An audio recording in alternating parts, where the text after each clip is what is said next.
내연녀를 감싸려던 남편의 발길질에 아이를 잃었다. 다음 날 병문안을 온 시어머니는 이혼 서류를 내던졌다. 아이는 사라지고 빈손으로 떠나라니 하나. 서지민은 산부인과 병동 복도 구석에 웅크리고 있었다. 등 뒤의 벽은 마치 겨울로 지어진 듯 차가웠다. 아랫배를 훑고 지나가는 고통이 파도처럼 밀려왔다. 통증은 솟아오르고 조여들고 숨쉬기 힘들 정도로 그녀를 덮쳤다. 지민은 입술 안쪽을 피맛이 날 때까지 깨물며 목구멍을 기어오르는 모든 신음을 삼켰다. 복도 저편에서는 남편, 박도준이 다른 여자의 어깨를 감싸고 있었다.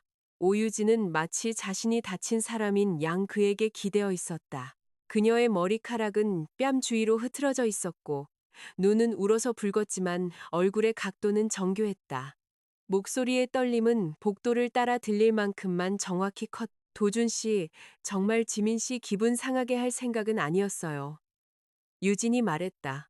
그냥 너무 보고 싶어서.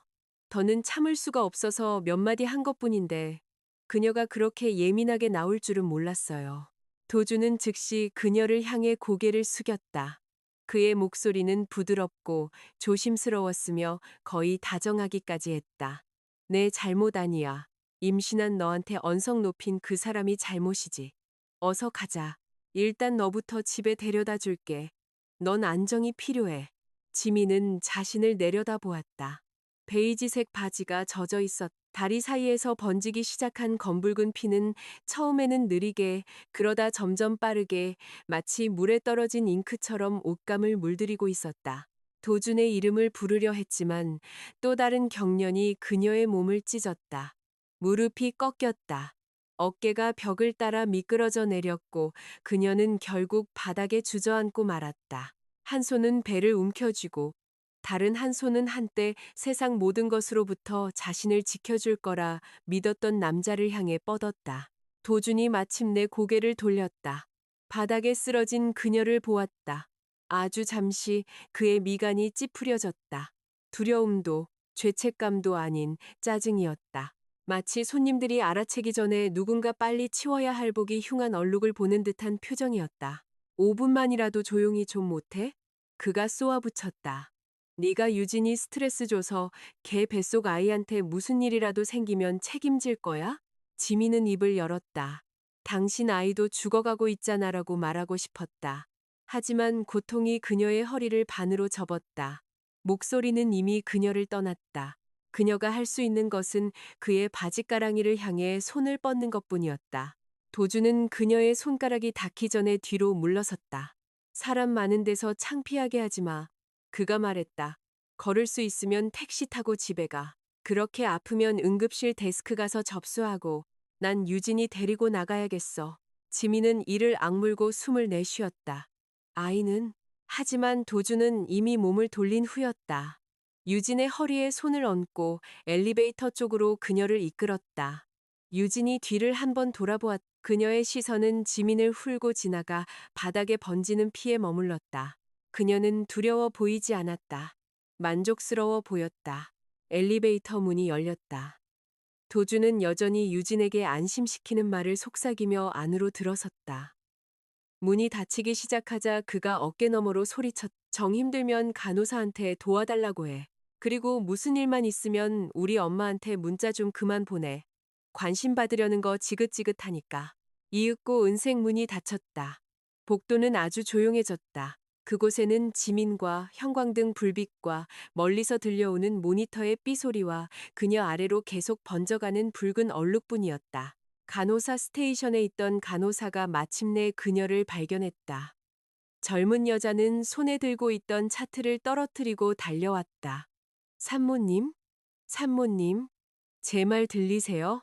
간호사는 몸을 웅크리고 바닥을 한번 보더니 얼굴이 하얗게 질렸다. 여기 응급 카트랑 건의 좀.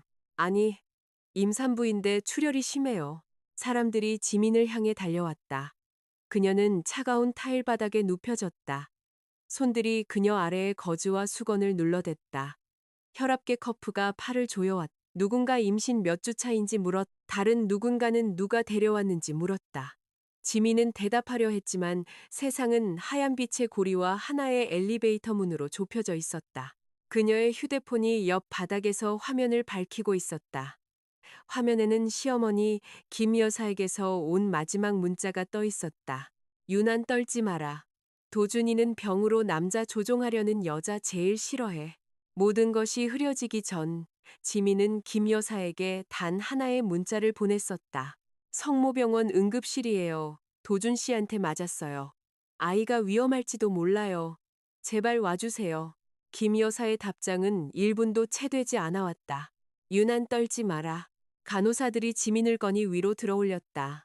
그 움직임에 또 다른 고통이 그녀의 몸을 꿰뚫었고 너무나 날카로워 천장이 그녀 위에서 갈라지는 듯했다.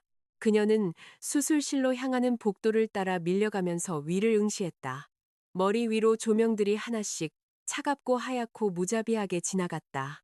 마취과 의사가 얼굴에 마스크를 씌우며 숨을 쉬라고 했다. 지민은 숨을 쉬었다.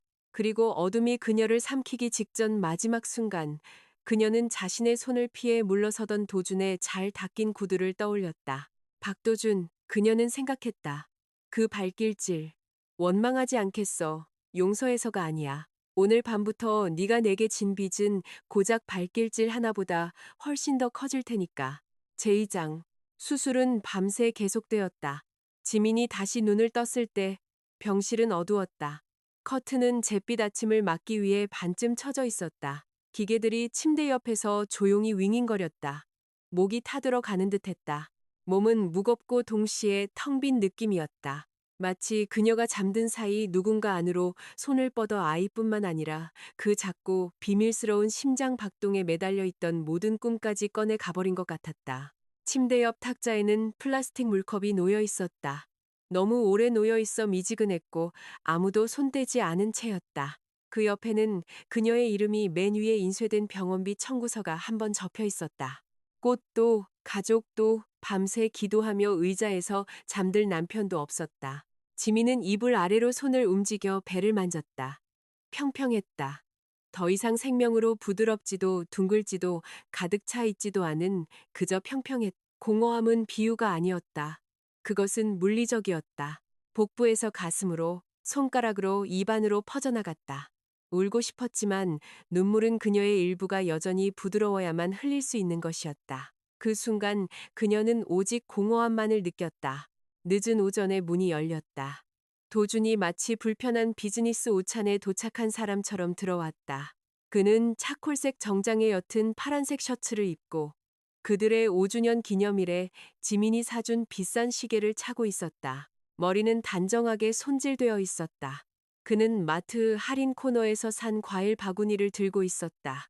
비닐 포장은 이미 구겨져 있었고 사과는 꼭지 부분이 멍들어 있었다. 그는 그녀의 침대 발치에 멈춰 섰다. 몸은 좀 어때? 그가 물었다. 지민은 그를 쳐다보았다.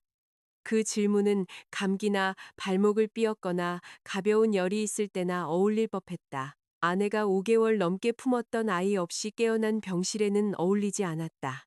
도주는 그녀의 시선 아래서 자세를 고쳐 앉았다. 그는 과일 바구니를 청구서 옆 탁자에 내려놓고 넥타이를 잡아당겼다. 의사 선생님한테 얘기 들었어. 너무 상심하지 마. 아직 젊잖아. 나중에 또 아이 가지면 돼. 지금은 회복하는 데 집중하고 애처럼 굴지 말고. 지민의 입술이 소리 없이 움직였다. 당신이 날 찼을 때 그녀가 마취 기운이 남은 거친 목소리로 말했다. 그것도 내가 애처럼 군 거였어? 도준의 얼굴이 굳어졌다.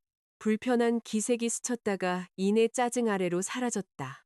내가 언제 찼어? 네가 문 맞고 유진이한테 소리 지르니까 밀치고 지나간 거지. 말 좀 왜곡하지 마. 유진이는 임신 중이야. 네가 걔한테 손찌검까지 했잖아. 그럼 내가 어떻게 해야 했는데? 가만히 서서 구경해? 걔 뱃속의 아이는 당신 아이잖아. 지민이 말했다. 내 뱃속에 있던 아이는 당신 아이 아니었고? 도준의 턱이 단단해졌다. 진짜 이럴 거야? 그가 말했다. 걱정돼서 와봤더니 사람을 공격해? 유진이 아이는 내 아이 맞아. 그러니까 당연히 내가 책임져야지. 넌 내 아내잖아. 아내면 좀 아량을 보일 줄도 알아야지. 아량? 지민은 오랫동안 그를 응시했다. 6년 동안 그 얼굴을 봐왔다. 그가 집중할 때의 눈썹 선, 웃을 때 입가에 패는 보조개, 사업이 안 좋을 때 콧대를 문지르는 방식까지 모두 외웠다. 그녀는 그를 해석하고, 달래고, 보호하고, 믿는 것으로 인생 전체를 쌓아 올렸다. 24살에 그녀는 무에서 유를 만들고 싶다는 남자와 결혼했다. 30살에 그녀는 그가 그것을 만들도록 도왔다. 한 푼 두 푼, 사과 한마디 한마디, 희생 하나하나를 바쳐가며 도준이 첫 영업직을 그만두고 세밀의 상사를 시작했을 때 지민은 자신의 적금을 깨서 작은 아파트 계약금으로 모아두었던 4천만 원을 그에게 건넸다. 회사가 2년 차에 거의 망할 뻔했을 때 그녀는 부모님께 돈을 빌리고 낮에 직장일이 끝난 후밤에는 회계 장부 정리 아르바이트를 하며 시야가 흐려질 때까지 일했다. 도준이 편법을 쓰다 선정물이 세관에 억류되었을 때 그녀는 주말 내내 잠도 자지 않고 서류를 샅샅이 뒤져 그를 벌금에서 구해냈다. 시어머니 김 여사가 허리 물리치료가 필요했을 때 지민은 일주일에 2번씩 교통체증을 뚫고 그녀를 모시고 다녔다. 김 여사가 시내 건너편 족발집에 족발을 먹고 싶어 했을 때 지민은 매주 토요일마다 그것을 사다 날랐다. 도준이 그게 어머니를 행복하게 한다고 말했기 때문이다. 도준의 여동생이 학비 도움을 요청했을 때 지민은 그 돈이 왜 김 여사의 화투판으로 들어갔는지 묻지도 않고 수표를 써주었다. 그녀는 아내였고 회계사였고 간호사였고 며느리였고 위기관리자였고 감정적 쿠션이었고 무급 노동자였다. 그리고 마침내 회사가 안정되고 은행에서 전화가 오지 않고 도준이 휴대폰이 울릴 때마다 움찔거리지 않게 되었을 때 지민은 자신이 임신한 것을 알게 되었다. 그녀는 그것이 힘든 세월이 아름다운 무언가로 변해가고 있다는 의미라고 생각했다. 그때 오유진이 나타났다. 지민은 천천히 도준에게서 시선을 돌려 창밖을 보았다. 알았어, 그녀가 말했다. 도준이 눈을 깜빡였다. 뭘 알았다는 거야? 아량을 보일게. 안도감이 그의 얼굴을 스쳐 지나가는 것이 거의 우스꽝스러울 정도였다. 그는 늘 그랬듯이 침묵을 항복으로 착각했다. 그래, 그가 위험이 지나갔다고 믿자 부드러워진 톤으로 말했다. 그게 낫지. 푹 쉬어. 난 오후에 미팅 있어. 엄마가 나중에 와서 돌봐주실 거야. 그는 문 쪽으로 향하다가 다시 돌아섰다. 그리고 유진이가 지금 감정적으로 불안정해. 며칠 동안 내가 걔 옆에 있어 줘야 할지도 몰라. 이상하게 생각하지 마. 지민은 대답하지 않았다. 문이 닫혔다. 병실은 다시 정적에 휩싸였다. 지민은 휴대폰을 집어들었다. 증거라는 이름으로 저장한 폴더에 오래된 메시지들이 있었다. 그 폴더는 3개월 전 낯선 번호로부터 문자가 오면서 시작되었다. 서지민 씨 맞죠? 저 오유진이에요. 도준 씨는 날 사랑해요. 일이 험악해지기 전에 물러나는 게 좋을 거예요. 지민은 첫 문자를 도준에게 보여주었다. 그는 다 읽지도 않았다. 그는 그녀의 휴대폰을 소파에 던지며 경쟁사가 자신을 방해하려는 수작이라고 말했다. 그는 쓰레기 같은 말 믿고 자신을 창피하게 만들지 말라고 했다. 유진은 그럼에도 계속해서 무언가를 보냈다. 시내 호텔바에서 도준과 함께 찍은 셀카, 심야 메시지 스크린샷, 비상 연락처로 도준의 이름이 적힌 초음파 사진. 지민은 더 이상 도준에게 보여주지 않았다. 믿기를 거부하는 남자는 이마에 증거를 못 박아줘도 위조라고 할 것이다. 그녀는 증거 폴더를 지나쳐 저장해 두었지만 한 번도 전화한 적 없는 연락처를 찾았다. 강의사. 2번 울리고 전화가 연결되었다. 지민 씨? 언제쯤 전화할까 기다리고 있었어요. 그의 목소리는 낮고 기민했다. 지민은 침대 옆 탁자에 병원비 청구서를 응시했다. 전에 말씀하셨던 거요. 그녀가 말했다. 아직도 유효한가요? 유효합니다. 준비되셨습니까? 준비됐어요. 다 가지고 있습니다. 지민 씨. 강 이사가 말했다. 모든 파일, 모든 스크린샷, 모든 백업 자료. 그냥 지민 씨가 말해주길 기다리고 있었을 뿐입니다. 지민은 눈을 감았다. 내일요. 그녀가 말했다. 전화를 끊자. 마침내 햇살이 커튼을 뚫고 들어와 접힌 청구서를 비췄다. 도주는 아이를 또 가질 수 있다고 했다. 그는 그녀가 그와 또 다른 아이를 가질 의향이 있는지 한 번도 묻지 않았다. 제3장. 해질역에 김 여사가 도착했다. 그녀는 63세였지만 그럴 수 있을 것 같은 자리에서는 자신을 60세라고 소개했다. 은발이 섞인 머리는 컬을 말고 스프레이로 고정되어 있었다. 화장은 정성스럽게 되어 있었다. 그녀는 짙은 보라색 울 코트를 입고 금장 버클이 달린 가죽 핸드백을 들고 있었다. 외양이 곧 미덕의 증거라고 믿는 부류의 여자였다. 그녀가 가장 먼저 한 일은 병실을 둘러보는 것이었다. 도준이는? 그녀가 물었다. 미팅 있다고 했어요. 김 여사는 코웃음을 치며 핸드백을 방문객 의자에 내려놓았다. 물론 미팅이 있겠지. 회사를 살리려고 애쓰는 사람이니까.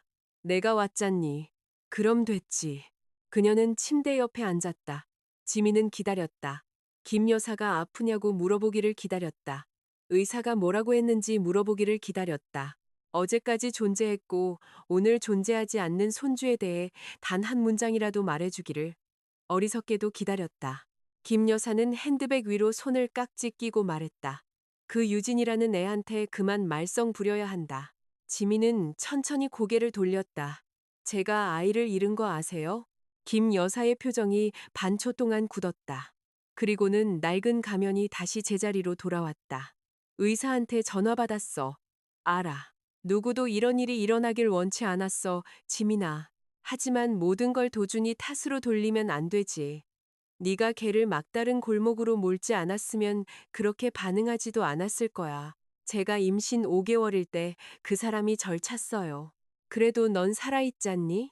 김 여사가 쏘아붙였다. 요즘 여자들은 무슨 고난만 겪으면 다 소송감인 줄 알아. 넌 숨쉬고 있잖아. 몸은 회복될 거고 다시 임신할 수 있어. 결혼은 법정이 아니야. 부부싸움은 하는 거야. 하룻밤 안 좋은 일 있었다고 가정을 통째로 불태워버리면 안 되는 거지. 지민은 결혼식 전날 리허설 만찬에서 자신의 손을 잡고 눈물을 글썽이며 떨리는 목소리로 이제 딸이 하나 더 생겼다고 말했던 여자를 바라보았다. 6년 동안 지민은 딸처럼 행동했다. 그녀는 김 여사를 병원에 모시고 다녔고, 그녀가 먹는 약을 외웠고, 그녀가 좋아하는 차를 파는 마트가 어딘지 알아냈고, 우리 엄마는 그런 뜻 아니야. 그냥 구식이라 그래라는 도준의 말 때문에 모든 무심한 모욕을 견뎠다. 김 여사가 대상포진에 걸렸을 때 지민은 9일 밤낮을 그녀의 침대 옆 안락의자에서 자며 시트를 갈고 약을 발라주었다. 그때 도준은 병원 냄새를 견딜 수 없다고 했다. 그리고 지금 김 여사는 지민이 텅 빈 채로 깨어난 침대 옆에 앉아 넌 살아있잖니? 라고 말하고 있었다. 어머니, 지민이 조용히 말했다. 그녀를 그렇게 부르는 습관이 아직 죽지 않았기 때문이었다. 수술 들어가기 전에 제가 문자 드렸잖아요. 김 여사가 눈을 깜빡였다. 무슨 문자? 지민은 문자 내역을 열어 휴대폰을 그녀 쪽으로 돌렸다. 김 여사가 읽었다. 성모병원 응급실이에요. 도준 씨한테 맞았어요. 아이가 위험할지도 몰라요. 제발 와주세요. 그 아래에는 김 여사의 답장이 있었다. 유난 떨지 마라. 도준이는 병으로 남자 조종하려는 여자 제일 싫어해. 김 여사의 입이 굳게 닫혔다. 바빴어. 그녀가 말했다.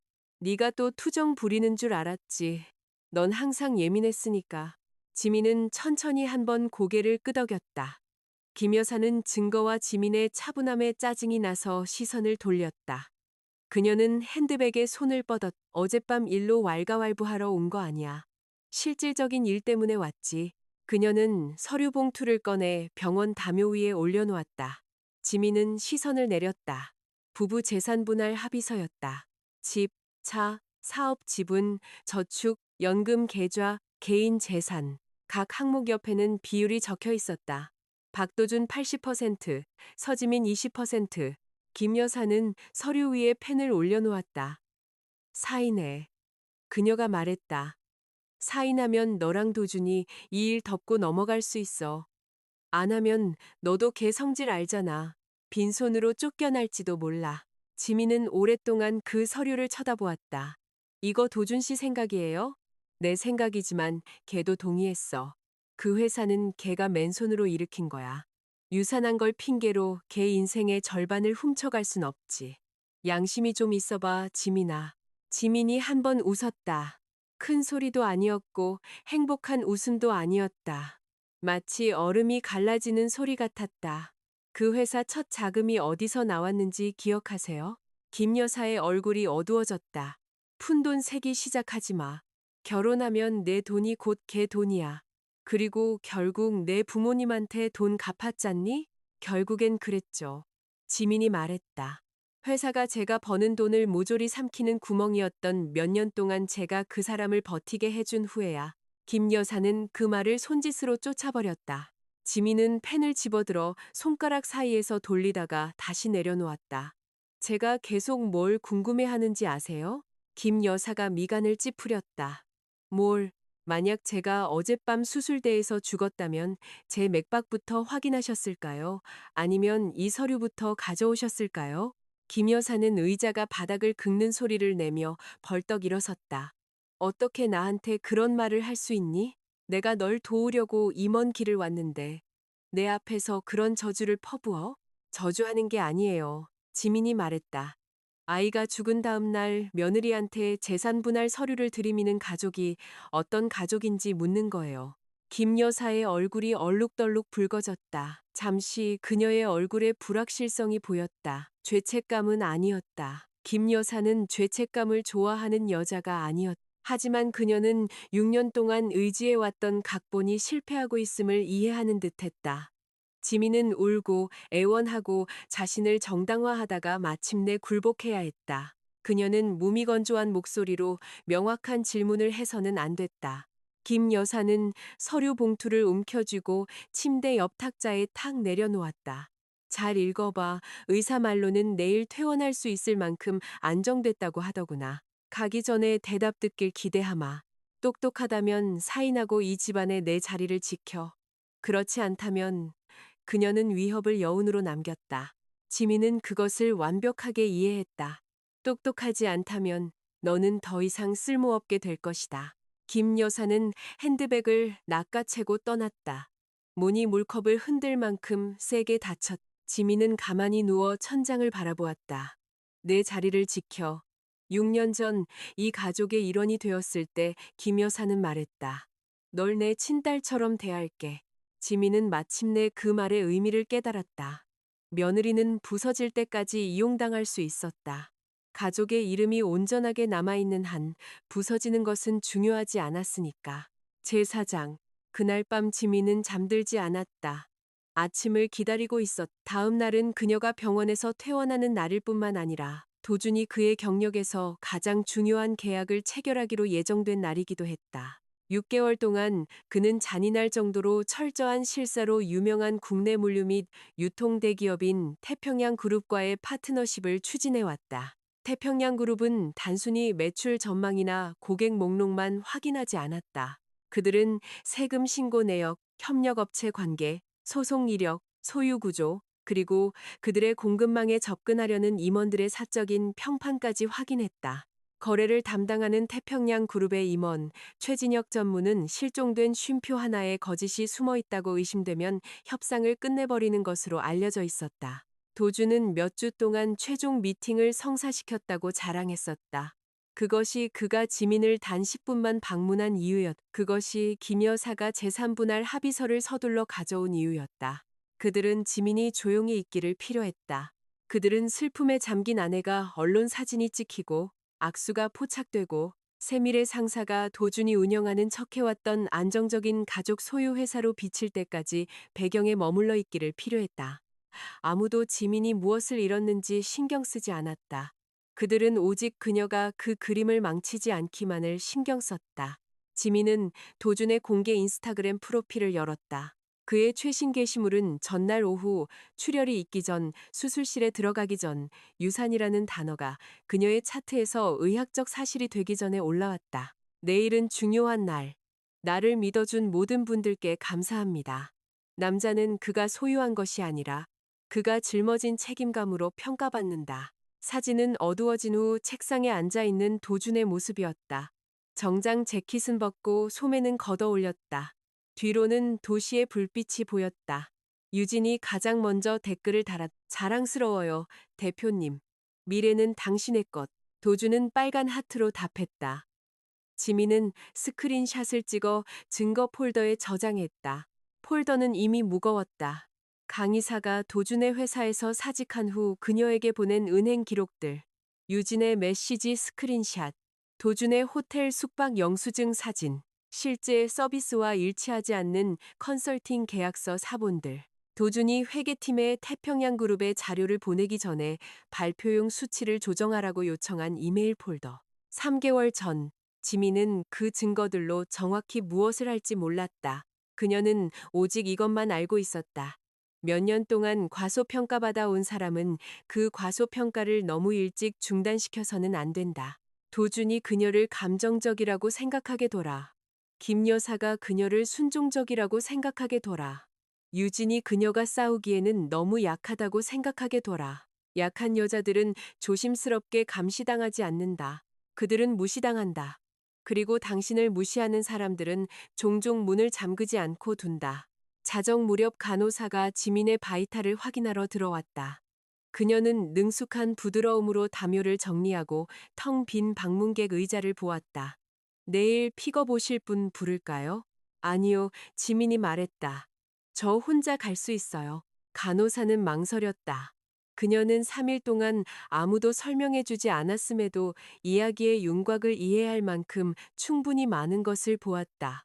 푹 쉬셔야 해요. 그녀가 부드럽게 말했다. 그리고 사회복지 서비스나 가정폭력 상담이 필요하시면 연결해 드릴 수 있어요. 지민은 그녀를 바라보았다. 잠시 그 제안이 거의 그녀를 무너뜨릴 뻔했다. 무언가를 해결해 주기 때문이 아니라 며칠 만에 처음으로 그녀를 보호할 가치가 있는 사람으로 대하는 문장이었기 때문이다. 고맙습니다. 그녀가 말했다. 저 계획이 있어요. 간호사는 고개를 끄덕이고 나갔다. 불이 꺼진 후 병실은 어두워졌다. 아래 거리에 네온 사인이 천장을 가로질러 빨갛고 파란 반사광을 만들었다. 지민은 깨어 누워 그녀의 결혼 생활에서 깨달았어야 했던 순간들을 세었다. 도준이 처음으로 향수와 위스키 냄새를 풍기며 새벽 3시에 집에 들어왔을 때 그는 고객을 접대하고 있었다고 말했다. 그녀는 그를 믿었고 그가 샤워하는 동안 수프를 데웠다. 다음 날 그녀는 그의 셔츠 칼라에서 립스틱 자국을 발견했다. 그녀가 묻자 그는 셔츠를 쓰레기통에 던지며 말했다. 아내가 되고 싶어? 아니면 탐정이 되고 싶어?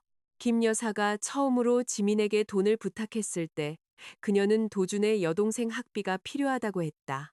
지민은 연말 보너스 전체를 주었다. 나중에 그녀는 김 여사가 자선 화투판에서 그 돈을 잃었다는 것을 알게 되었다. 도준은 어깨를 으쓱했다. 엄마가 행복했으면 됐지. 왜 엄마가 내 돈 훔친 것처럼 굴어? 도준이 처음으로 그녀 앞에서 무언가를 부쉈을 때 그것은 지민이 회사 운영 계좌에서 5천만 원이 왜 사라졌는지 물었기 때문이었다. 그는 그녀가 가장 아끼는 도자기 머그잔을 부엌 바닥에 던졌다. 파편이 그녀의 발등을 베었다. 그는 나중에 사과했다. 그녀를 놀라게 한 것에 대해서가 아니라 스트레스를 받아서 그랬다고. 지민은 사과가 아닌 모든 사과를 받아들였다. 그녀는 매년 자신을 더 작게 접어 그들이 허락하는 공간에 맞춰 들어갔다. 그것은 수술실에서 끝났. 새벽 2시 14분 지민은 강의사에게 문자를 보냈다. 내일 계획대로 진행해 주세요. 그의 답장은 거의 즉시 왔다. 알겠습니다. 관련자들이 준비되도록 확실히 해두겠습니다. 지민은 휴대폰을 침대 위에 화면이 아래로 가게 내려놓았다. 어둠 속에서 그녀는 수술 이후 처음으로 미소 지었다. 내일 쇼가 시작될 것이다. 제5장. 지민은 다음 날 아침 스스로 퇴원 수속을 밟았다. 아무도 그녀를 데리러 오지 않았다. 그녀는 서류에 서명하고 간호사가 준 토트백에 약을 챙겨 넣고 한 손으로 가볍게 복부를 누르며 성모병원을 걸어 나왔다. 햇살이 눈부실 정도로 밝았다. 공기는 휘발유와 커피, 젖은 포장도로 냄새로 가득했다. 그녀는 집으로 가지 않았다. 공유 차량 앱을 열어 세미르 상사가 계약 체결식을 위해 컨퍼런스 스위트를 빌린 시내타워에 주소를 입력했다. 뒷좌석에 앉아 운전사가 거울로 그녀를 흘끗 보았다. 괜찮으세요, 손님? 방금 병원에서 나오신 것 같은데. 네, 맞아요. 지민이 말했다. 가장 빠른 길로 가주세요. 그는 더 이상 질문하지 않았다. 고속도로에 진입하기 전에 휴대폰이 울렸다. 엄마 말로는 네가 사인하기를 거부한다던데. 난 충분히 공평하게 했어. 지민아. 날 더 이상 몰아붙이지 마. 2분 후 오늘은 태평양 그룹과의 계약일이야. 나타나서 나 망신 주지 마. 무슨 드라마를 원하든 오늘 이후에 얘기해. 사무실에 오면 네게 한 톨의 존엄성도 남겨두지 않겠어. 지민은 메시지를 보고 한 단어를 타이핑했다. 알았어. 잠시 후 도준이 답했다. 3일의 시간을 주지. 다시 생각해봐. 20%는 후한 거야. 욕심 부리지 마. 지민은 휴대폰을 무릎 위에 화면이 아래로 가게 내려놓았다. 20분 후 유리와 강철로 된 타워가 시야에 들어왔다. 로비는 회전문 뒤에서 반짝였다. 입구 위 스크린에는 붉은 디지털 배너가 스크롤되고 있었다. 세밀의 상사와 태평양 그룹의 전략적 파트너십을 축하합니다. 보도에는 화환이 줄지어 서 있었다. 연석에서 문까지 좁은 레드 카펫이 깔려 있었다. 검은 정장을 입은 직원들이 손님 명단을 확인하고 기자들을 로비로 안내했다. 도주는 입구 근처에 서서 승리감에 빛나고 있었다. 그의 정장은 완벽하게 맞았고 미소는 넓고 연습된 것이었다. 그 옆에는 오유진이 서 있었다. 유진은 연분 홍색 인부복 원피스를 입고 있었고 한 손은 가볍게 아랫배에 얹고 있었다. 머리는 컬을 말고 화장은 부드러운 핑크톤으로 했다. 멀리서 보면 그녀는 떠오르는 사업가에 사랑받는 임신한 파트너처럼 보였다. 내연녀도 그의 아내에게 조롱하는 메시지를 보낸 여자도 그녀의 존재가 지민의 결혼 생활의 칼이 된 여자도 아니었다. 지민은 길 건너편에서 지켜보았다. 그녀의 표정은 변하지 않았다. 운전사가 헛기침을 했다. 여기서 내리시나요? 아지교. 길 건너편 커피숍 앞에 세워주시고 기다려주세요. 시간당 요금은 지불할게요. 운전사가 주차했다. 지민은 토트백에서 마닐라 봉투를 꺼내 무릎 위에 올려놓았다. 봉투에는 인쇄된 사본들이 들어있었다. 원본은 이미 다른 곳에 있었다. 강 이사는 그녀에게 중요한 것의 유일한 사본은 절대 들고 다니지 말라고 가르쳤다. 그녀는 기다렸다. 행사는 최진혁 전무가 도착할 때까지 시작될 수 없었다. 10시 57분 검은 세단이 연석에 멈춰 섰다. 최진혁 전무가 2명의 비서와 법무이사와 함께 내렸다. 그는 50대 후반이었고 마르고 절제되어 있었으며 비싸 보이지만 눈에 띄지 않는 네이비 정장을 입고 있었다. 그는 누구에게도 아첨할 필요가 없었던 사람. 특유의 짧고 경제적인 움직임으로 도준과 악수했다. 도준은 그에게 인사할 때 약간 허리를 굽혔다. 눈에 띌 정도는 아니었지만 절박함을 드러내기에는 충분했다. 유진이 앞으로 나서며 달콤하게 미소 지었다. 최 전무님 정말 영광입니다. 그녀가 말했다. 최 전무는 정중하게 고개를 끄덕이고 건물 안으로 들어갔다. 그때서야 지민은 차 문을 열었다. 찬 바람이 틈으로 스며들었다. 그녀는 코트를 여미고 마닐라 봉투를 가슴에 안고 느리고 꾸준한 걸음으로 길을 건넜다. 아무도 그녀를 막지 않았다. 아마도 그녀의 얼굴이 너무 창백했기 때문일 것이다. 아마도 직원들은 그렇게 조심스럽게 움직이는 여자는 위험할 리 없다고 가정했을 것이다. 로비는 이미 행사를 위해 준비되어 있었다. 중앙에는 네이비색 천으로 덮인 긴 테이블이 있었고 그 위에는 2개의 가죽 폴더가 놓여 있었다. 기자들은 카메라를 배치했다. 직원들은 뒤쪽에서 속삭였다. 2회사의 로고가 있는 작은 배너가 테이블 뒤에 걸려 있었다. 도주는 최진혁 전무 옆에 서서 자신감을 뿜어내고 있었다. 그는 지민이 들어오는 것을 보지 못했다. 유진은 보았다. 그녀는 공적인 비즈니스 행사에는 너무나 친밀한 익숙함으로 도준의 소매를 정리하고 있었다. 그녀의 눈이 들려 지민의 눈과 마주쳤고 그대로 멈췄다. 잠시 유진의 미소가 얼어붙었다. 그리고는 더 작고 날카롭게 돌아왔다. 그 미소는 너무 늦게 왔네라고 말하고 있었다. 지민은 미소로 답하지 않았다. 그녀는 계약 테이블에서 10보 떨어진 곳까지 걸어가 멈췄다. 최 전무님, 그녀가 말했다. 방해해서 죄송합니다. 2분만 시간을 내주십시오. 그녀의 목소리는 크지 않았지만 로비 전체에 깨끗하게 울려 퍼졌다. 대화가 멎었다. 도준이 돌아섰다. 그의 얼굴에서 핏기가 가셨다. 지민아, 그가 이미 경고가 담긴 톤으로 말했다. 여기서 뭐 하는 거야? 이분입니다. 지민은 최진혁 전무만 보며 반복했다. 그러고 나면 떠나겠습니다. 최 전무는 그녀를 살폈다. 그의 시선은 간호사가 자르는 것을 잊어버려 아직 손목에 테이프로 붙어 있는 그녀의 병원 팔찌 위로 움직였다. 그는 도준을 흘끗 보고 다시 지민을 보았다. 말해보시오. 그가 말했다. 도준이 한 걸음 앞으로 나섰다. 아닙니다. 이 사람은 제 아내인데 약 기운 때문에 지금 제정신이 아닙니다. 자기가 무슨 말을 하는지도 모를 겁니다. 그렇다면 그 사실을 확인하는데 이분이면 충분하겠지. 최 전무가 말했다. 지민은 봉투를 열었다. 첫 번째 묶음은 두꺼웠다. 그녀는 최 전무가 은행 로고를 볼 수 있도록 그것을 들어 올렸다. 이것은 세밀의 상사의 지난 6개월간 운영 계좌 거래 내역입니다. 모든 내역은 은행의 인증을 받았습니다. 이 기간 동안 약 5억 6천만 원이 회사 계좌에서 오유진 씨가 관리하는 계좌로 이체되었습니다. 지급 명목은 프로젝트 컨설팅 비용으로 기재되어 있습니다. 하지만 그에 상응하는 프로젝트 파일, 결과물, 인보이스, 보고서 또는 협력업체 서류는 존재하지 않습니다. 도주는 최 전무의 비서 중 한 명이 움찔할 정도로 빠르게 움직였다. 그건 회사 기밀 정보야. 그가 쉿소리를 냈다. 네가 훔쳤잖아. 지민은 그 묶음을 최 전무 앞 테이블에 내려놓았다. 아무것도 훔치지 않았어요. 전 직원이 사임 압박을 받은 후 사기 혐의와 관련된 기록을 보관하고 있었을 뿐입니다. 최 전무는 묶음을 열어 첫 페이지를 훑어보았다. 지민은 두 번째 서류 묶음을 꺼냈다. 이것은 오유진 씨와 세밀의 상사의 전 재무 담당자였던 강 이사와의 문자 대화 내용입니다. 강 이사는 3개월 전 개인적인 사유라는 공식적인 설명하에 사임했습니다. 실제로는 부정한 이체를 발견하고 이의를 제기했다가 비밀 유지 계약에 서명하고 조용히 떠나는 조건으로 7,500만 원을 제안받았습니다. 도준의 얼굴이 더욱 하얗게 질렸다. 강 이사는 불만을 품고 퇴사한 직원이야. 무슨 말이든 하겠지. 지민은 두 번째 묶음을 내려놓았다. 이 세 번째 묶음에는 세밀의 상사가 태평양 그룹의 자료를 제출하기 전에 준비했던 원본 재무제표가 들어 있습니다.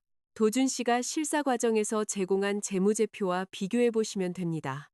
제가 착각한 것이 아니라면 숫자가 같지 않을 겁니다. 최 전무협회 법무이사가 그 묶음으로 손을 뻗었다. 그녀의 표정은 아주 고요해져 있었다. 최 전무는 모든 것을 비서에게 건네고 도준에게 돌아섰다. 박 대표. 그가 말했다. 설명해 보시오. 도준은 입을 열었다. 아무 말도 나오지 않았다. 그의 첫 번째 본능은 분노였다. 지민은 그것을 보았다. 그의 두 번째 본능은 계산이었다. 그의 세 번째 본능은 연기였다. 제 아내가 최근에 응급 상황을 겪었습니다. 그가 마침내 말했다. 사적인 가정사 때문에 화가 나 있는 상태입니다. 기업 재무에 대해서는 잘 모릅니다. 지민은 그를 바라보았다.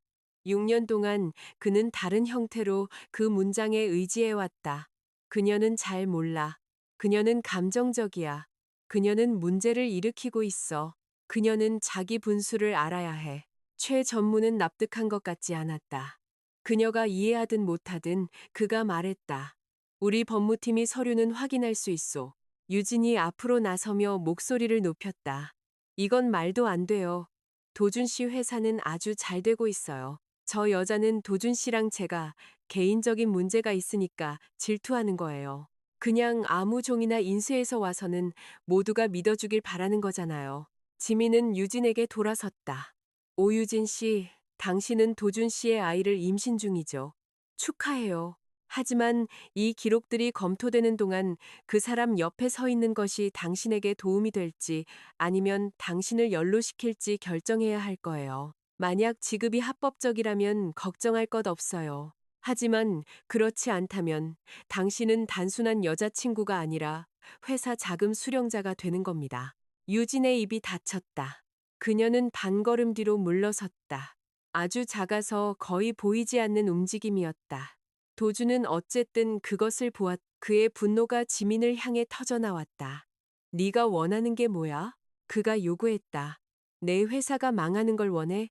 우리 모두가 파산하길 바라는 거야? 회사가 무너지면 너도 아무것도 못 가져. 아무것도. 지민은 자신의 피를 밟고 다른 사람을 위로하기 위해 나아갔던 남자를 바라보았다. 내 아이가 죽었을 때 그녀가 말했다. 내가 뭘 얻었는지 물어본 적 있어? 도준의 얼굴이 확 달아올랐다. 로비는 너무나 조용해져서 카메라 셔터 소리가 외설적으로 들릴 정도였다. 지민은 다시 최 전무를 마주하고 고개를 숙였다. 최 전무님, 제가 전화로 온 것은 다 전했습니다. 조사를 할지 여부는 전무님의 결정입니다. 행사를 방해해서 죄송합니다. 그녀는 빈 봉투를 접어 토트백에 넣었다. 그리고는 몸을 돌려 회전문 쪽으로 걸어갔다. 뒤에서 도준이 그녀의 이름을 외쳤다. 서지민. 거기서 그녀는 멈추지 않았다. 그녀는 최진혁 전무가 차갑게 말하는 것을 들었다. 계약은 보류합니다. 태평양 그룹은 제출된 모든 자료를 검토할 것입니다. 만약 이 혐의들이 입증된다면 우리는 가능한 모든 조치를 취할 것입니다. 도준의 목소리가 공황 상태로 변했다. 최 전무님, 제발요. 제 아내입니다. 제가 실수를 해서 화가 난 것뿐이에요. 이 모든 건 사실이 아닙니다. 6개월간의 거래를 가정불화 때문에 망치게 할 순 없잖아요. 회전문이 지민 뒤에서 닫히며 소리를 차단했다. 밖의 공기는 밝고 차가웠다. 같은 공유 차량이 연석에서 기다리고 있었다. 운전사는 그녀를 보자 몸을 기울여 문을 열어주었다. 이제 어디로 가시나요? 그가 물었다. 지민은 뒤로 기대앉아 문을 닫고 도준과 함께 살았던 집의 주소를 알려주었다. 가는 도중 그녀의 휴대폰이 울렸다. 강이사, 핵폭탄을 터뜨리셨군요. 최 전무팀은 이미 계좌 확인서를 요청했습니다. 태평양 그룹 딜은 적어도 지금으로서는 끝났습니다. 만약 그들이 위조된 재무제표를 문제 삼는다면 박 대표는 형사 처벌을 받을 수도 있습니다. 지민은 답장했다.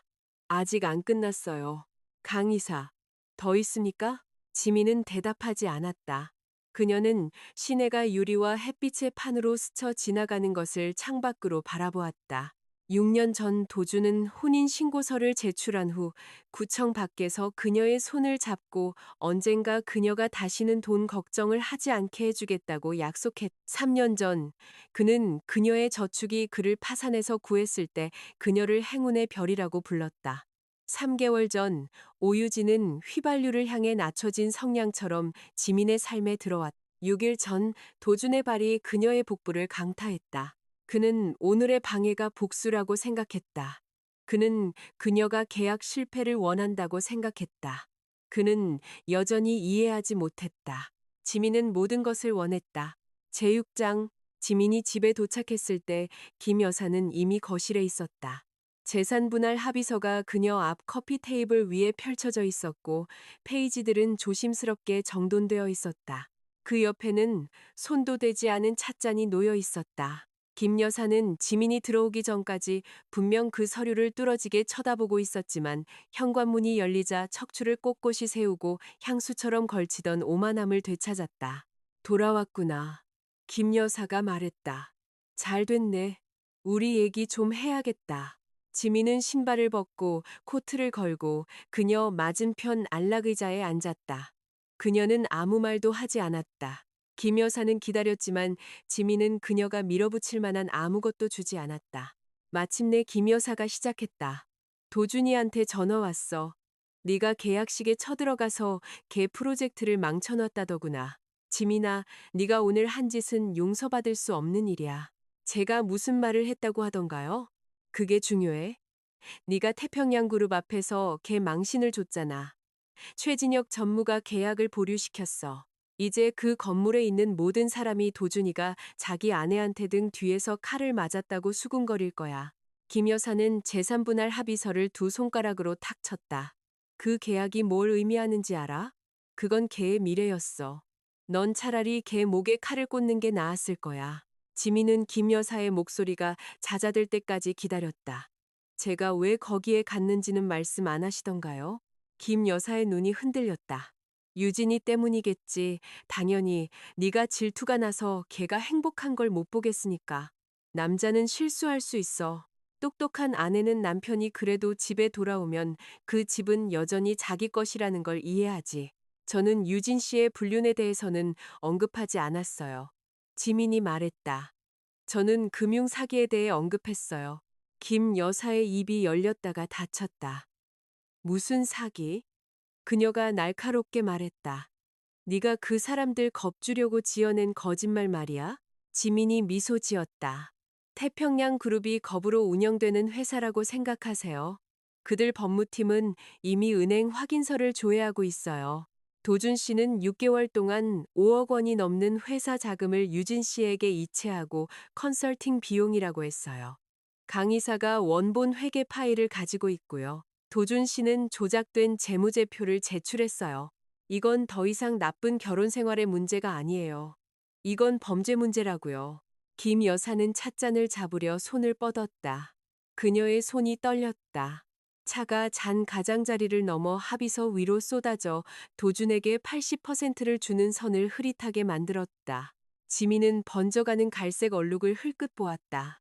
이제 저거에 사인하라고 안 하시는 게 좋을 거예요. 김 여사는 망가진 서류를 그리고 지민을 쳐다보았다. 네가 원하는 게 뭐야? 도준 씨요. 지민이 말했다. 여기로 지금 당장요. 김 여사는 떨리는 손가락으로 그에게 전화했다. 집으로 와. 그가 받자마자 그녀가 쉿소리를 냈다. 네가 어디에 있든 상관없어. 지금 당장 집으로 와. 김 여사가 거실에서 서성이는 동안 지민은 침실로 들어가 문을 닫았다. 침실은 병원에 가기 전과 똑같았다. 옷장 절반은 도준의 것, 절반은 그녀의 것이었다. 그의 커프스링크가 화장대 트레이에 놓여 있었다. 그녀의 임산부 비타민은 그들의 첫 번째 결혼기념일 제주도 여행 사진 옆에 여전히 서 있었다. 사진 속에서 그녀는 파란색 선드레스를 입고 미래는 충분한 충성심으로 치유될 수 있다고 믿고 있었다. 그녀는 액자를 집어들었다. 뒷면에는 도준의 필체로 내 아내를 영원히 사랑해라고 쓰여 있었다. 지민은 영원이라는 단어를 엄지손가락으로 눌렀다가 액자를 내려놓았다. 30분 후 현관문이 쾅 닫혔다. 도준이 폭풍처럼 들어왔다. 그의 넥타이는 삐뚤어져 있었고 눈은 충혈되어 있었다. 그가 현관을 지나기도 전에 김 여사가 이미 말을 하고 있었지만 그는 듣지 못하는 것 같았다. 지민이 침실에서 걸어 나왔을 때 그는 세 걸음 만에 방을 가로질러 왔다. 너 미쳤어? 그가 소리쳤다. 네가 무슨 짓을 했는지 알아? 그는 그녀에게서 반걸음 떨어진 곳에 멈췄다. 그의 주먹은 꽉 쥐어져 있었다. 지민은 그의 손을 그리고 그의 얼굴을 올려다보았다. 때릴 건가요? 그의 입이 비틀렸다. 날 시험하지 마. 제가 임신했을 때 이미 더 심한 짓을 했잖아요. 지민이 말했다. 원하면 지금 때려요. 당신이 죽일 아이는 이제 저한테 없으니까. 그 말이 밝혔다.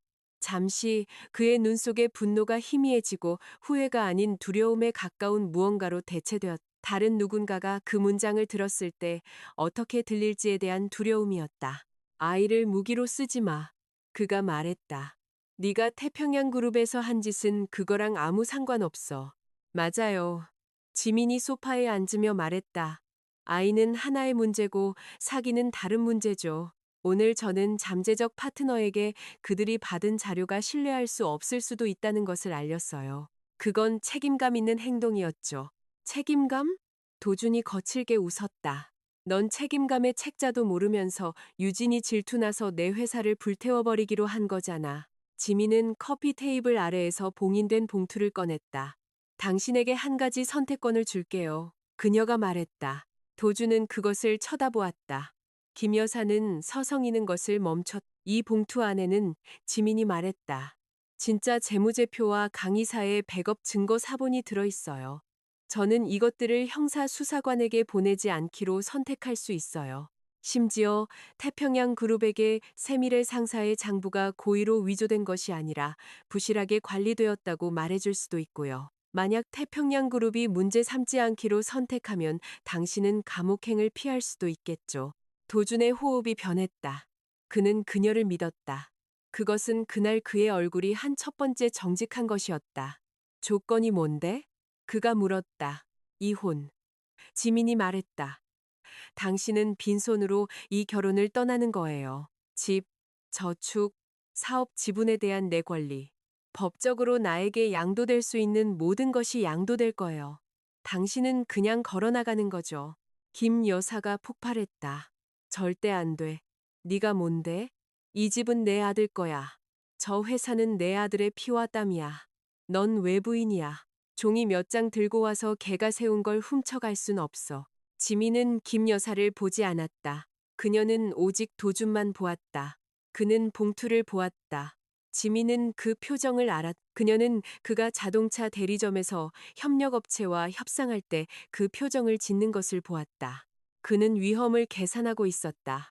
한쪽에는 자존심, 다른 한쪽에는 감옥, 그 중간에 재산.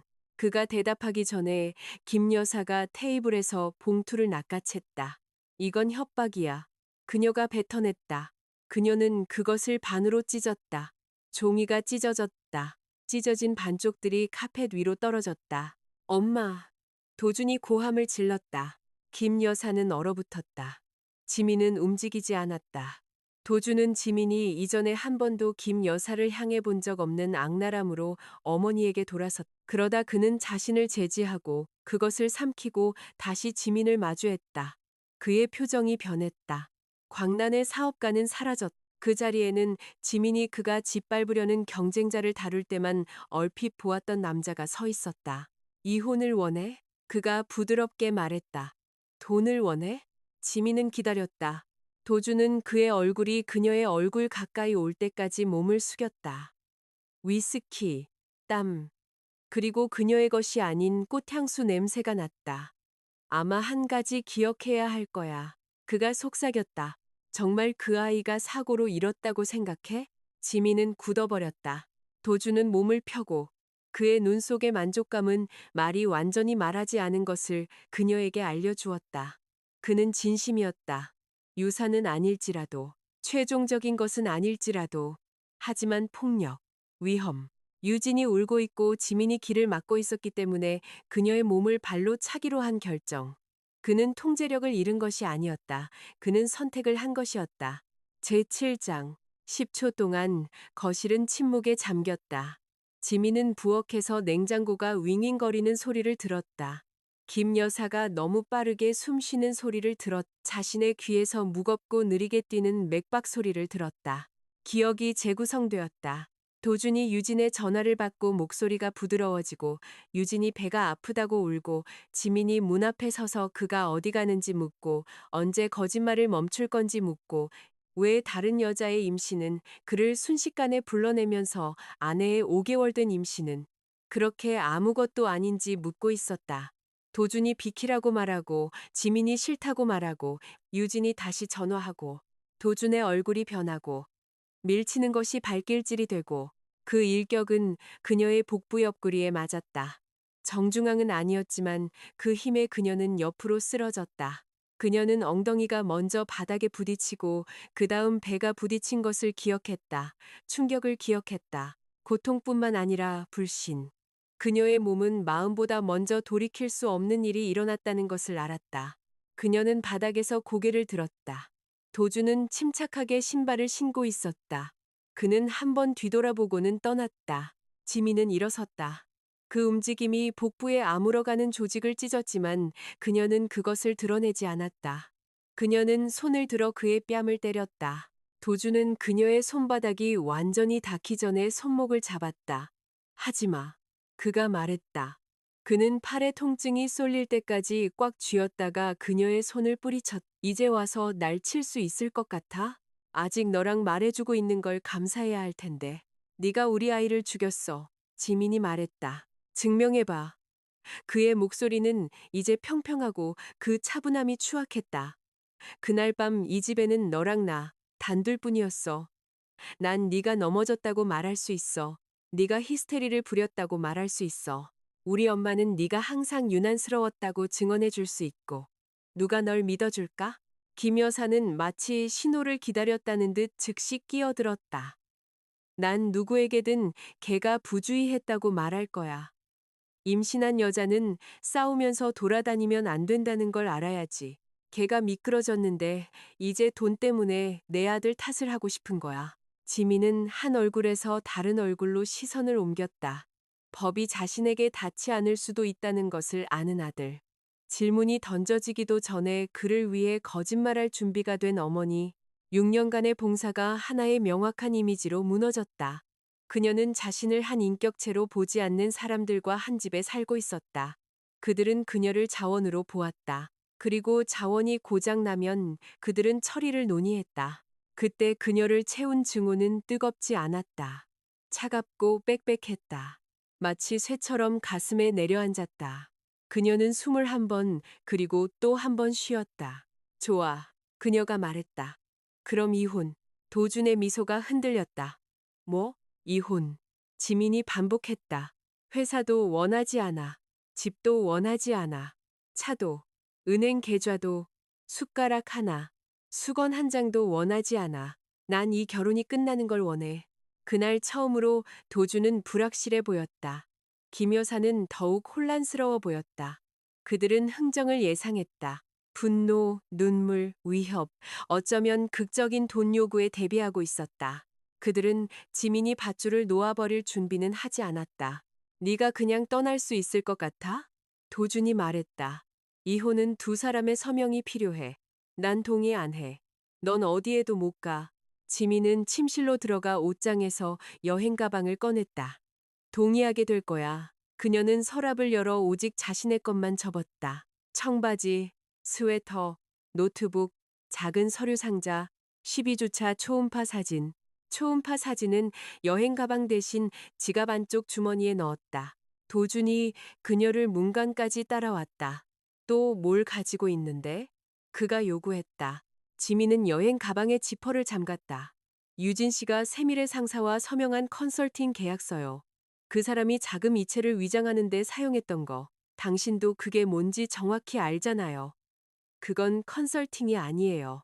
회사 자금을 빼돌리는 파이프라인이죠. 당신이 이체한 돈 중에 약 1억 8천만 원은 작년 보고된 수익에서 나온 거예요.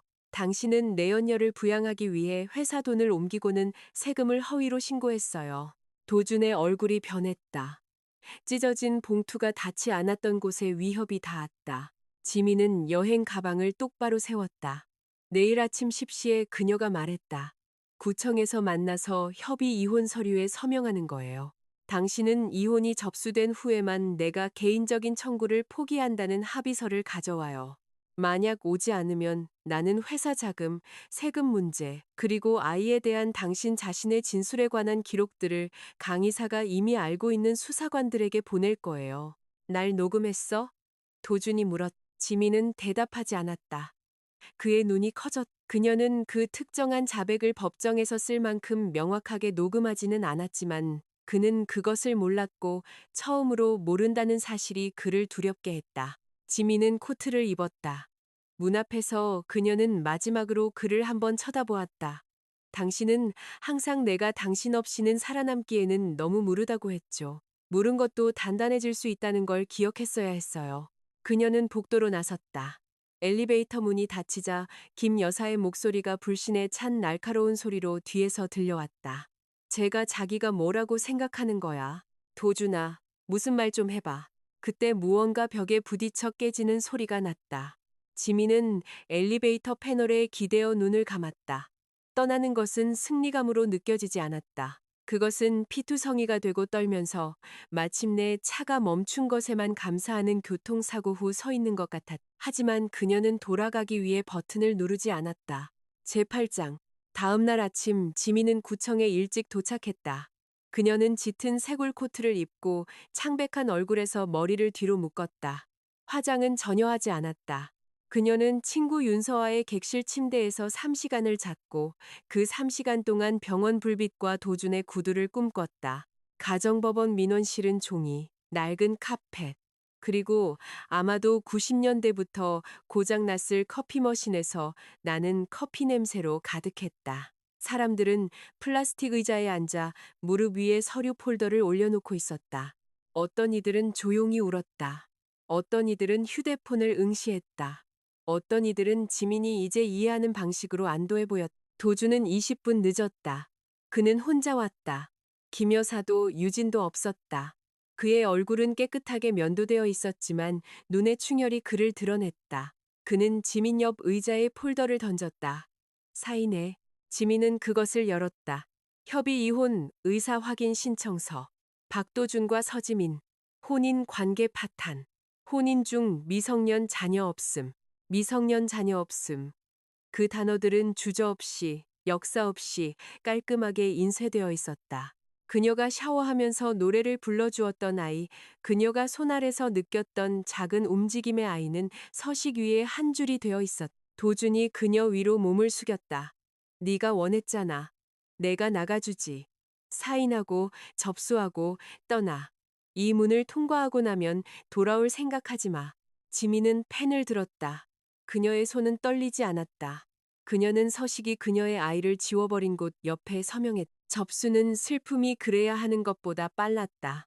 그들의 합의서는 재산 분쟁을 없앴고 사람들의 망가진 삶이 더미로 도착하는 것에 익숙한 직원은 효율적인 중립성으로 서류를 처리했다. 도주는 지시받은 곳에 서명했다. 지민은 지시받은 곳에 서명했다. 직원은 사본에 도장을 찍고 판사의 행정명령이 협의 이혼 의사를 최종적으로 확정할 것이라고 알려주었다. 도주는 자신의 사본을 코트 주머니에 쑤셔넣고 문 쪽으로 걸어갔다. 몇 걸음 걷다가 그는 돌아섰다. 증거. 그가 말했다. 약속했잖아. 경찰에 보내지 않는다고. 지민은 그를 바라보았다. 나는 당신이 이혼 서류를 접수하면 폭행 혐의로 당신을 경찰에 고소하지 않겠다고 했어요. 나는 약속을 지켜요. 그는 함정을 감지하려는 듯 미간을 찌푸렸지만 두려움이 그를 안심시키고 싶게 만들었다. 좋아. 그가 말했다. 그럼 끝이야. 잘 가요, 도준 씨. 그는 마치 분노보다 그 격식이 그를 더 불쾌하게 하는 것처럼 2초 동안 그녀를 쳐다보았다.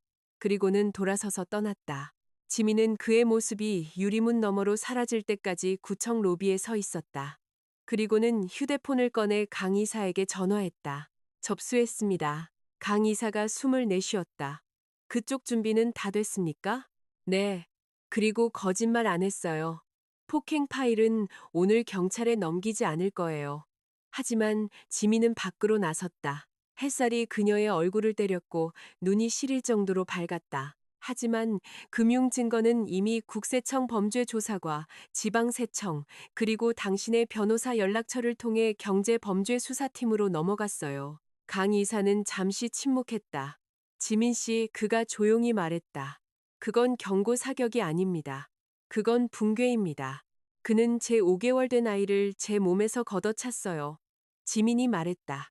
그리고는 저한테 증명해보라고 했죠. 강 이사는 즉시 대답하지 않았다. 그가 다시 말했을 때 그의 목소리는 변해 있었다. 그럼 뒤돌아보지 마십시오. 지민은 구청 계단을 지나가는 차량들을 바라보았다. 그럴 계획 없어요. 제구장. 도주는 3일 후에 체포되었다. 그는 세밀의 상사의 회의실에서 남은 직원들을 독려하려던 중이었다. 태평양 그룹이 거래를 보류한 이후 2개의 작은 고객사가 주문을 중단했고 한 협력업체는 신용 조건을 강화했으며 3명의 직원은 조용히 이력서를 업데이트했다. 도준이 화이트보드 앞에 서서 압박이 승자를 만든다고 말하고 있을 때 유리문이 열렸다. 2명의 수사관이 지방세청 직원과 연방연락관과 함께 들어왔다.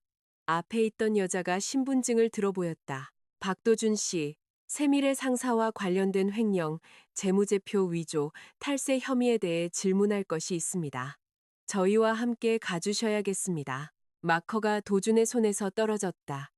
그것은 회의실 테이블 아래로 굴러갔다. 테이블 위에 그의 휴대폰이 울렸다. 오유진, 아무도 받지 않았다. 밤이 되자 그 이야기는 사무실 건물을 통해 그리고 협력업체들 그리고 김 여사가 여전히 닫힌 커튼으로 평판을 관리할 수 있다고 상상하는 동네로 퍼져나갔다. 김 여사는 저녁 식사 후 서아의 아파트로 찾아왔다. 초인종이 경보처럼 울렸다. 서아는 현관 렌즈를 확인하고 지민을 향해 돌아섰다. 전 시어머니야. 그냥 가라고 할까? 지민은 차를 끓이기 위해 물을 끓이고 있었다. 그녀는 가스레인지를 껐다. 들여보내줘. 김 여사는 거의 문을 비틀거리며 들어왔다. 그녀는 더 이상 범접할 수 없어 보이지 않았다. 머리는 납작하게 가라앉았고 눈 밑 피부는 부어 있었다. 그녀는 짝짝이 귀걸이를 하고 있었고 코트 칼라 한쪽은 안으로 말려 들어가 있었다. 3일 만에 그녀는 10년은 늙어 보였다. 그녀는 지민을 보자마자 울기 시작했다. 지민아, 제발, 제발 도준이 좀 놔줘. 무슨 일이 있었든 걔는 내 남편이었잖아. 6년의 결혼 생활이야. 걔가 감옥 가는 걸 정말 지켜볼 수 있겠니? 지민은 부엌 문가에 기댔다. 우린 이혼했어요. 이혼했다고 애정이 남지 않은 건 아니잖니. 김 여사가 흐느꼈다. 걔가 잘못한 거 알아. 널 아프게 한 것도 알아. 그 여자한테 돈 준 것도 알아. 이제 다 알지만 걔는 그래도 네 아이의 아빠야. 지민의 목소리가 차가워졌다. 그는 그 아이를 죽였을 때 그걸 그만뒀어요. 김 여사는 움찔했다. 그녀는 그럼에도 지민의 손을 잡으려 했지만 지민은 뒤로 물러섰다. 걔는 실수를 한 거야. 김 여사는 그 단어가 어떤 죄든 덮을 수 있을 때까지 축소하며 말했다. 남자들은 당황해. 남자들은 혼란스러워. 유진이가 걔를 유혹했어. 요즘 젊은 여자들이 어떤지 알잖니. 도준이는 마음속으로는 범죄자가 아니야. 세금 신고서는 거짓이에요. 지민이 말했다. 회사 자금은 이체되었어요. 위조된 재무제표는 제출되었고요. 유진이가 그 어떤 것도 강요하지 않았어요. 당신도 강요하지 않았고요. 저도 강요하지 않았어요. 도준이는 자기 이름으로 직접 서명했어요. 김 여사는 그녀를 쳐다보았다. 잠시 애원하던 얼굴에서 오래된 원망이 나타났다. 넌 정말 걔를 망치기로 작정했구나. 그는 스스로를 망쳤어요. 김 여사는 핸드백을 열어 서아의 식탁 위에 병원 보고서를 탁 내려놓았다. 그럼 이거 봐. 이제 만족하니? 지민은 내려다보았다. 그것은 성모 여성병원의 초음파 보고서였다. 오유진, 초기 자궁 내 임신, 태아 심박동, 미관찰, 추적 관찰 요망. 날짜는 3일 전이었다. 지민은 눈을 들었다. 이게 뭐예요? 사라졌어. 김 여사가 울부짖었다. 유진이도 아이를 잃었어. 도준이가 잡혀가던 날, 걔가 감당을 못했어. 이미 고위험 산모였는데 이제 의사가 심장이 안 뛴다고 하더래. 그 아이도 갔어. 이제 두 아이 모두 갔어. 이게 네가 원하던 거였니? 방이 고요해졌다. 지민은 보고서에 인쇄된 흑백의 흐릿한 형체를 보았다. 그녀는 유진의 아이가 죽기를 바란 적이 없었다. 증오에도 경계가 있거나 적어도 지민은 자신의 것에는 있다고 믿었다. 하지만 그녀 안에서 솟아오른 것은 김 여사가 요구하는 만족감이 아니었다. 그것은 태어나 숨쉬기도 전에 무기로 사용되었던 아이에 대한 차갑고 복잡한 슬픔이었다. 그녀는 보고서를 다시 밀어냈다. 그건 유진 씨와 도준 씨 사이의 문제예요. 김 여사는 경악하며 그녀를 쳐다보았다. 네 심장은 쇠로 만들어졌구나. 지민은 의자 등받이에 걸쳐 있던 코트를 집어 들어느리고 조심스러운 움직임으로 입었다. 아니었어요. 그녀가 말했다. 당신들이 그렇게 망치로 두들겨서 만든 거예요. 김 여사의 입이 떨렸다. 처음으로 그녀는 대답이 없는 것 같았다. 지민이 문을 열었다. 집에 가세요, 어머니. 우리 사이에는 아무것도 남지 않았어요. 나이든 여자는 떨리는 손으로 초음파 보고서를 모아 들고 걸어 나갔다. 복도가 그녀의 발소리를 삼켰다. 문이 닫히자 지민은 문에 기대어 바닥에 주저앉았다. 서아는 말없이 그녀 옆에 무릎을 꿇었다. 지민은 울지 않았다. 그녀는 눈물을 넘어섰고 고통이 명확한 배출구를 갖는 장소를 지났다. 그녀는 뼈에서 솟아나는 피로감만을 느꼈다. 휴대폰이 울렸다. 강의사, 이걸 말씀드려야 할지 고민했지만 아실 자격이 있는 것 같아서요. 오늘 아내 정기검진 때문에 성모병원에 갔다가 산부인과 병동에서 유진 씨를 봤습니다. 간호사한테 울면서 말하더군요. 그 사람은 지민이가 반격하지 않을 거라고 했어요. 그녀는 강에서 한 번 넘어지는 걸로는 다치지 않을 거라고 했어요. 지민은 메시지를 한 번, 그리고 다시 읽었다. 그 사람은 지민이가 반격하지 않을 거라고 했어요. 그녀는 강에서 한 번 넘어지는 걸로는 다치지 않을 거라고 했어요. 지민의 마음속 마지막 부드러운 곳이 재로 변했다. 다음 날 아침 그녀는 구치소로 갔다. 도주는 교도소 점프수트를 입고 면회실로 끌려 나왔다. 그의 눈은 그늘져 있었고 푸른 수염 자국이 턱을 덮고 있었다. 그가 지민을 보자 그는 유리 쪽으로 달려들어 전화를 잡았다. 지민아, 그가 쉰 목소리로 말했다. 올 줄 알았어. 날 버리지 않을 줄 알았어. 오해였다고 말해줘. 강의사가 거짓말했다고 말해줘. 네가 도와주면 나갈 수 있어. 우리 다시 시작할 수 있어. 지민은 앉아서 자기 쪽 전화를 들었다.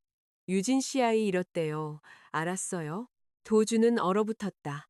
그리고 그의 얼굴은 그가 슬픔이라고 생각하는 것으로 재구성되었다. 알아. 그가 재빨리 말했다. 끔찍한 일이지만 우리 또 가질 수 있어. 내가 나가면 우리 재혼할 수 있어. 이 모든 거 다 잊고 떠나자. 지민아, 제발. 당신은 유진이한테 내가 반격하지 않을 거라고 했죠.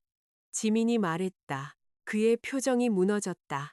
그녀는 어떤 문장이 새어나갔는지, 어떤 증인이 그것을 옮겼는지 그가 깨닫는 것을 지켜보았다. 그건 아니. 당신은 그녀에게 내가 강해서 한 번 넘어지는 걸로는 다치지 않을 거라고 했죠. 도준의 손이 전화를 꽉 쥐었다. 그녀가 그를 안 이후 처음으로 그는 진정으로 그녀를 두려워하는 것 같았다. 지민은 일어섰다. 당신이 내 몸에 무슨 짓을 했는지 증명할 수 없다고 했죠. 아마 당신 말이 맞을 거예요. 하지만 나는 당신이 돈, 세금 기록, 위조된 재무제표, 회사 자금으로 무슨 짓을 했는지는 증명할 수 있어요. 그걸로 충분할 거예요. 그녀는 전화를 끊었. 도주는 유리에 주먹을 내리쳤다. 그의 입은 그녀의 이름을 계속해서 외쳤지만 강화 파티션이 그 소리를 삼켰다. 지민은 뒤돌아보지 않고 걸어 나왔다. 제10장 사건은 예상보다 빠르게 진행되었다. 도준의 변호사들은 자금 이체를 부실한 회계 처리로 조작된 재무제표를 실수로 제출된 초안 버전으로 몰아가려 했다. 강 이사의 기록이 그 이야기를 파괴했다. 그는 이메일, 메타데이터, 내부 스프레드시트, 그리고 어떤 실제 컨설턴트도 받아들이지 않았을 설명하에 회사 자금을 유진을 통해 빼돌린 컨설팅 계약서를 보존하고 있었다. 세금 신고서가 나머지를 드러냈다. 검찰이 재판이 얼마나 더 나빠질 수 있는지 분명히 한 후, 도주는 감형을 조건으로 혐의를 인정했다. 그는 4년형을 받았. 지민의 아이에게는 충분하지 않았다. 결과는 오직 다른 사람들에게만 일어나는 일이라고 믿었던 남자에게는 충분했다. 유진은 선고 전에 도시를 떠났다. 누군가 서아에게 그녀가 고향인 부산의 부모님 댁으로 돌아갔다고 했다. 다른 누군가는 그녀가 성을 바꾸고 미국 애리조나에서 새로 시작할 계획이라고 했다. 지민은 어느 버전이 사실인지 묻지 않았다. 유진은 잔인하고 허영심 많고 공범이었지만 그녀 역시 도준이 자신의 중요성을 증명하기 위해 사용한 또 다른 한 명의 여자였을 뿐이다. 지민은 그것을 만든 집이 불탄 후에는 그림자를 쫓을 욕구가 없었다. 김 여사는 도준이 감옥에 간 후 집을 팔았다. 가압류, 법률 비용, 채권자 압박으로 매각은 순조롭지 않았다. 이익은 그녀가 예상했던 것보다 훨씬 적었다. 이삿날, 서아는 이웃에게서 받은 사진을 지민에게 문자로 보냈다. 김 여사가 연석에서 2개의 여행 가방 옆에 서서 공유 차량을 기다리는 모습. 그녀의 등은 굽어 있었다. 그녀의 정성스럽게 닦인 세계는 비닐과 수치심 속에 포장되어 있었다. 지민은 그 사진을 단 1초만 보고 삭제했다. 그녀의 복수는 그녀를 행복하게 만들지는 않았지만 자유롭게 만들었다. 2주 후 지민이 서아의 객실에서 상자를 정리하고 있을 때 강의사에게서 전화가 왔다. 앉아 계십니까? 불길하게 들리네요. 좋은 소식입니다. 그가 말했다. 최진혁 전무가 저에게 연락했습니다. 태평양 그룹 법무팀이 모든 검토를 마쳤다고 합니다. 그들은 세밀의 상사의 문제가 도준과 그의 허위 제출에 국한된 내부 문제였다고 확인했습니다. 최 전무가 흥미로운 말을 했습니다. 지민은 상자에서 낡은 회계학 교과서를 꺼내 표지의 먼지를 닦았다. 무슨 말을 했는데요? 그는 다른 모든 사람들이 숨길 동기가 있었을 때 당신이 그 상태로 로비에 걸어 들어가 진실을 말한 것에 감탄했다고 했습니다. 그는 당신이 태평양 그룹의 준법 감시 재무 부서와 면접 볼 의향이 있는지 물었습니다. 지민은 굳어버렸다. 진심이세요? 매우요. 인사팀에서 초대장을 보낼 겁니다. 기본 연봉은 당신이 언급했던 회계법인 제안보다 약 40% 높습니다. 복리후생도 더 좋고요. 지민은 손에 든 교과서를 내려다보았다. 재무윤리와 기업 지배 구조. 그녀는 대학 때 그것을 사용했고 깊은 파란색 잉크로 구절에 밑줄을 그었다. 안쪽 표지에는 자신의 이름, 서지민, 재무관리 2학년이라고 적혀 있었다. 그녀는 김 교수님이 강의실 앞에서 칠판에 분필을 두드리며 서 있던 것을 기억했다. 재무에서 가장 어려운 부분은 수학이 아닙니다. 그가 말했다. 수학은 숫자가 틀렸을 때를 알려줄 겁니다. 인격이 숫자 뒤에 이야기가 틀렸을 때를 알려주죠. 지민은 책을 덮었다. 최 전무님께 기회 주셔서 감사하다고 전해주세요. 그녀가 말했다. 면접 볼게요. 강의사가 부드럽게 웃었다. 그게 내 옛 동기답지. 제가 항상 더 나은 동기였잖아요. 학과 2등이었지. 그가 그녀에게 상기시켰다. 당신이 잠을 덜 잤기 때문이잖아요. 몇 달 만에 처음으로 지민은 쓴웃음 없이 미소 지었다. 전화 통화 후 그녀는 결혼 생활에서 남은 것들을 정리했다. 도준의 낡은 선글라스, 그가 한 번도 읽지 않은 책 2권, 만료된 명함이 든 지갑, 짝이 없는 커프스링크. 그녀는 그것들을 판지 상자에 넣고 테이프로 봉한 후 위에 한 단어를 썼다. 쓰레기. 그녀는 그것을 문 옆에 두었다. 햇살이 커튼을 뚫고 들어와 그녀의 발치에 떨어졌다. 오랫동안 지민은 그 빛의 사각형 안에 서 있었다. 도주는 한때 그녀가 자신 없이는 아무것도 아닐 것이라고 말했다. 이제 그녀는 그가 없어야 비로소 자신에게 보일 수 있다는 것을 이해했다. 제11장 태평양 그룹에서의 면접은 서울 본사 32층에서 열렸다. 지민은 네이비색 원피스에 낮은 굽 구두를 신고 자신이 가진 유일한 진주 귀걸이를 했다. 몸 안의 흉터는 너무 빨리 움직이면 여전히 당겼지만 그녀는 고개를 숙이지 않고 로비로 걸어 들어갔다. 접수원은 전문적인 따뜻함으로 그녀를 맞이했. 이제 팔찌가 없었기 때문에 아무도 그녀의 병원 팔찌를 쳐다보지 않았다. 아무도 내연녀, 유산, 스캔들, 아내라고 속삭이지 않았다. 몇 주 만에 처음으로 지민은 박도준의 폐허 속 전시물이 아니었다. 그녀는 지원자였다. 최진혁 전무는 강이 내려다 보이는 유리벽 방에서 그녀를 만났다. 박 여사님, 그가 시작했다가 잠시 멈췄다. 지민이 부드럽게 정정했다. 서지민 씨라고 불러주세요. 그가 고개를 끄덕였다. 서지민 씨, 와주셔서 감사합니다. 면접은 의례적이지 않았다. 최 전무는 감사 추적, 협력업체 통제, 이해 상충 정책, 임원 경비 환급 위험 신호, 그리고 위장된 자금 이체를 방지할 승인 시스템을 어떻게 설계할 것인지에 대해 상세한 질문을 했다. 준법 감시 이사는 그녀가 압박감 속에서 일할 수 있는지, 그리고 개인적인 이력이 전문적인 판단에 영향을 미칠지 물었다. 지민은 자신을 극화하지 않고 대답했다. 개인적인 이력 때문에 저는 압박감이 증거를 무시하는 변명이 될 수 없다는 것을 압니다. 그녀가 말했다. 오히려 그 반대를 가르쳐 주었죠. 문서화하고 검증해야 합니다. 자신감과 진실성을 혼동해서는 안 됩니다. 준법 감시 이사는 메모를 했다. 최 전무는 테이블 건너편에서 그녀를 살폈다. 왜 우리에게 더 일찍 오지 않았소? 지민은 세련된 답변을 할까 고려했다. 대신 그녀는 진실을 말했다. 왜냐하면 저는 더 이상 존재하지 않는 결혼 생활을 구하려고 여전히 노력하고 있었기 때문입니다. 그리고 여자들은 이미 거짓말쟁이라고 불린 후에야 증거를 모으라고 배우기 때문입니다. 잠시 아무도 말하지 않았다. 그러다 최 전무가 고개를 끄덕였다. 공정한 답변이요. 제안은 2일 후에 왔다. 선임 준법 감시 분석가. 지민이 벌어본 어떤 것보다 높은 연봉. 도준에게 의존하지 않는 건강보험. 그녀 자신의 이름으로 된 퇴직연금. 누구의 도움도 없이 아파트를 빌릴 수 있을 만큼 큰 계약 보너스. 지민은 제안서를 3번 읽었다. 그리고 부모님께 전화했다. 어머니가 2번째 울림에 받았다. 얘야, 괜찮니? 지민은 그들에게 모든 것을 실시간으로 말하지 않았다. 수치심이 그녀를 늦췄다. 습관이 그녀를 침묵하게 했다. 그녀는 그들에게 결혼이 끝나가고 있으며 의료적인 문제가 있었다고 말했다. 그녀는 아직 완전한 문장을 말하지 않았다. 이제 그녀는 서아의 객실 침대에 앉아 제안서를 눈앞에 펼쳐놓고 그것을 말했다.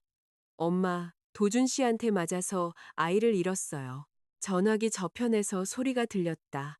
날카로운 숨소리. 그리고 어머니의 목소리가 갈라졌다. 지민아, 세상에. 왜 우리한테 말 안 했니? 지민은 눈을 감았다. 왜 그렇게 오래 있었냐고 물어보실까봐 무서웠어요. 아버지의 목소리가 거칠고 절제된 채로 들려왔다. 우리는 얼마나 빨리 가야 하는지 물었을 거야. 그뿐이야. 그때 지민은 울었다. 병원에서가 아니었다. 구청에서도 아니었다. 김 여사가 애원할 때도 아니었다.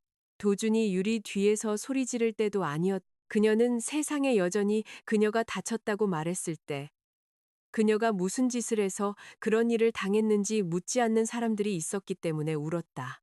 부모님은 그 주말에 오셨다. 어머니는 서아의 냉동고를 국과 반찬으로 채웠다. 아버지는 객실 옷장에 헐거운 경첩을 고치고 지민이 너무 느리게 움직일 때마다 그녀를 지켜보지 않는 척했다. 그들은 그녀가 감당할 수 없는 세부 사항을 요구하지 않았다. 그들은 그녀에게 강해지라고 말하지 않았다. 그들은 단지 그녀가 매 순간 강해져야 할 필요가 없도록 충분히 가까이 머물렀다. 일요일 밤 그들이 떠나기 전에 지민의 어머니는 작은 벨벳 주머니를 그녀의 손에 쥐어주었다. 아내는 도준이 돈이 필요해서 지민이 가진 거의 모든 보석을 팔았을 때 그녀가 어머니에게 주었던 금팔찌가 들어 있었다. 내가 다시 사놨었어. 어머니가 말했다. 오래전에 네가 내 것이 될 자격이 있다는 걸 기억하기를 기다리고 있었지. 지민은 팔찌를 손목에 채웠다. 그것은 장신구라기보다는 증거처럼 느껴졌다. 제12장. 지민은 봄이 시작될 무렵 새 아파트로 이사했다. 크지는 않았다.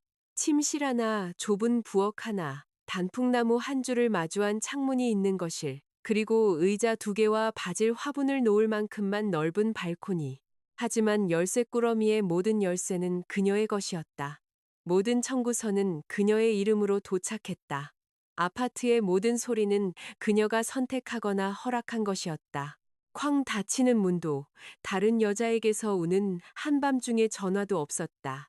시어머니가 마치 검사가 애정인 양찬장을 여는 일도 없었다. 남편이 그녀의 무급 노동으로 부분적으로 지어진 삶 속에 서서 하루 종일 뭘 했냐고 묻는 일도 없었다.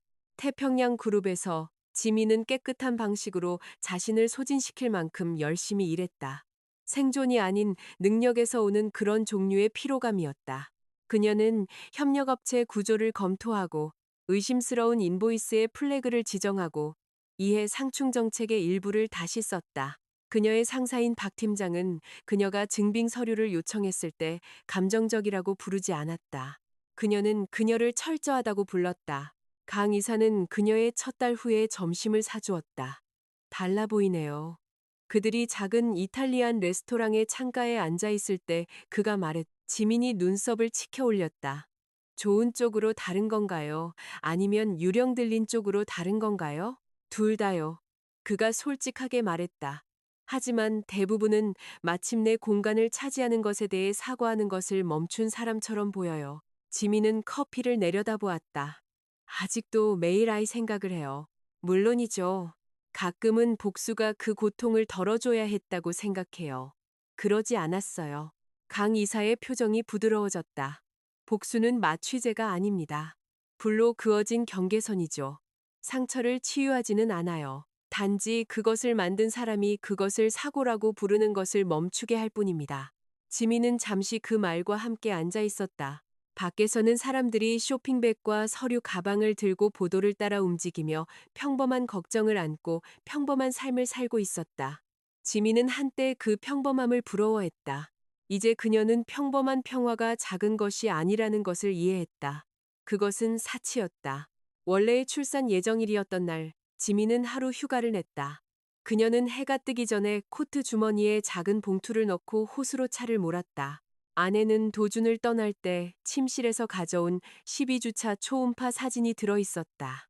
그녀는 하늘이 분홍색과 회색으로 변할 때 물가에 그녀는 사진을 호수에 놓아주지 않았다. 그것은 아이를 버리는 것 같았다. 대신 그녀는 그것을 두 손에 들고 바람에 대고 말했다. 널 지켜주지 못해서 미안해. 하지만 내 엄마가 되었을 여자는 지켰어. 그게 무언가 의미가 있기를 바라. 바람이 물 위를 스쳐 지나갔다. 지민은 사진을 다시 봉투에 넣고 코트 속에 집어넣었다. 어떤 슬픔은 버려질 필요가 없었다. 어떤 슬픔은 다르게 품어야 했다. 그날 저녁, 그녀는 아파트로 돌아와 발코니 문을 열고 도시의 불빛이 켜지는 동안 밖에 앉아 있었다. 그녀의 바질 화분은 한 줄을 살아남았는데 그것은 조용한 기적처럼 느껴졌다. 모르는 번호로부터 메시지가 휴대폰에 나타났다. 지민아, 나 김여사다. 네가 답장 안 할 거 알아. 그냥 도준이가 네 소식을 묻는다고 말하고 싶었어. 걔가 이제 이해한대. 나가면 너랑 얘기할 수 있을지도 모른다고 하더구나. 지민은 그것을 한 번 읽었다. 그리고는 그 번호를 차단했다. 연설도, 설명도, 마지막 할 날도 없었다. 어떤 분들은 드라마가 아니라 침묵을 받아야 마땅했다. 몇 달이 지났다. 지민은 작은 내부 검토 프로젝트를 이끌도록 승진했다. 그녀는 더 좋은 소파를 샀다. 그녀는 사무실 근처 어떤 빵집이 최고의 블루베리 스콘을 만드는지 알게 되었다. 그녀는 주말 요가 수업에 참여했다가 강사가 계속 사람들에게 고통에 감사하라고 말해서 3번 만에 그만두었다. 지민은 자신을 파괴하려 했던 어떤 것에도 감사할 관심이 없었다. 그녀는 대신 도자기를 시도했고 서아가 감정적으로 설득력 있다고 주장하는 비뚤어진 그릇을 만들었다. 그녀는 더 많이 웃었다. 처음에는 큰 소리로 웃지 않았다. 웃음은 마치 인질로 잡혀있던 나라에서 돌아오는 것처럼 조각조각 돌아왔다. 어느 금요일, 최진혁 전무가 그녀의 책상에 들렀다. 머서 검토건에서 잘했소. 그가 말했다. 감사합니다. 진심이요. 헤드라인이 되기 전에 문제를 찾아냈지. 그게 제일인걸요. 그가 떠난 후 지민은 아주 가만히 앉아 있었다. 몇 년 동안 그녀는 도준을 문제에서 구해주고 너무 걱정이 많다는 말을 들었다. 이제 그녀는 회사를 위험에서 구하고 그 대가로 급여를 받고 존중받고 승진했다. 차이점은 그녀의 능력이 아니었다. 그것은 방이었다. 어떤 방들은 당신을 축소시키기 위해 지어졌다. 다른 방들은 당신이 서 있기를 기대했다. 병원을 떠난 날의 기념일에 지민은 포장 음식을 사들고 집에 와서 신발을 벗어 던지고 아파트의 모든 커튼을 열었다. 석양이 쏟아져 들어와 바닥을 금빛으로 물들이고 벽을 밝히고 그녀의 손을 따뜻하게 했다. 그녀는 도준의 오래된 문장 나 없이는 넌 아무것도 아니야를 생각했다. 그녀는 거의 미소 지을 뻔했다. 그가 없자 그녀는 다시 그녀에게 속한 이름을 가졌다. 허락이 필요 없는 집, 그녀의 마음을 사용하는 일, 그녀를 믿어주는 친구들, 거래 없이 그녀를 사랑하는 부모님, 이야기가 결말을 쓰도록 허락되지 않으면서 그녀의 이야기의 일부가 된 슬픔. 지민은 빗 속에 서서 긴 숨을 들이쉬었다. 그녀는 도준 이전의 자신으로 돌아가지 않았다. 그 여자는 젊고 잘 믿고 희생을 사랑과 혼동하기 너무나 기꺼웠다. 지금 아파트에 서 있는 여자는 달랐다. 더 단단하고 그렇다. 더 날카롭고 그렇다. 하지만 살아있고 완전히 그녀 자신의 것이었다. 제13장. 승진 후에도 지민의 몸이 마음보다 먼저 기억하는 날들이 있었다. 기차에서 전화에 대고 소리치는 남자는 그녀의 손이 자동적으로 배로 가게 만들었다. 사무실 구급 상자의 소독용 물티슈 냄새는 그녀를 성모병원으로 너무나 생생하게 되돌려 놓아서 그녀는 화장실에 앉아 현재가 돌아올 때까지 타일을 세어야 했다. 한 번은 식료품점에서 아기용품 코너를 지나다가 작은 노란색 양말 한 줄을 보았다. 그녀는 통조림 토마토와 파스타 소스 사이에 카트를 버리고 열쇠를 손바닥을 벨 정도로 꽉 쥔 채 주차장으로 걸어나갔다. 치유는 그녀가 배웠듯이 곧은 복도가 아니었다. 그것은 문이 너무 많은 집이었다. 햇빛을 기대하고 하나를 열면 다시 수술실을 발견했다. 슬픔을 기대하고 다른 하나를 열면 분노가 코트를 입고 있는 것을 발견했다. 어떤 아침 그녀는 평온하게 일어나 커피를 만들고 이메일에 답장하며 최악의 상황을 넘었다고 믿었다. 어떤 밤 그녀는 베이지색 천에 묻은 피를 꿈꾸고 자신이 기억하지 못하는 비명에 목이 쉰 채로 깨어났다. 서아는 그녀에게 극복하라고 말한 적이 없었다. 넌 고장난 가전제품이 아니야.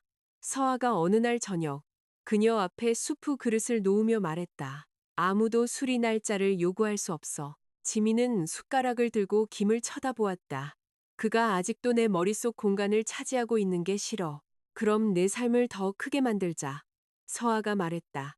그가 더 적은 공간을 차지할 자격이 있어서가 아니라 네가 더 많은 공간을 차지할 자격이 있으니까. 그것이 그들의 비밀 프로젝트가 되었다. 그들은 토요일 아침에 농산물 직거래 장터에 갔다. 지민은 화병이 준비되지 않았을 때도 꽃을 샀다. 그녀는 강가를 따라 천천히 달리기 시작했다. 몸을 강하게 만들기 위해 벌 주는 것이 아니라 자신의 몸이 여전히 자신에게 속해 있다는 것을 증명하기 위해서였다. 그녀는 마라 앨리슨 박사라는 치료사를 만났는데 그녀는 이야기의 최악의 부분에 눈을 동그랗게 뜨지 않았고 지민의 분노의 날카로움을 서둘러 무디게 하려 하지 않았다. 분노는 치유의 반대가 아닙니다.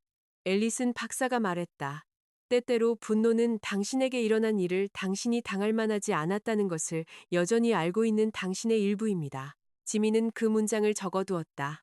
직장에서 그녀는 다른 누구도 묻고 싶어 하지 않는 질문을 하는 것으로 알려졌다.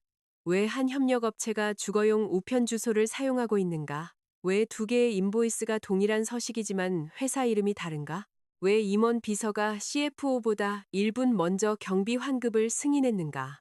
동료들은 그녀가 잠긴 서랍을 통해서도 허위 장부 냄새를 맡을 수 있다고 농담했다.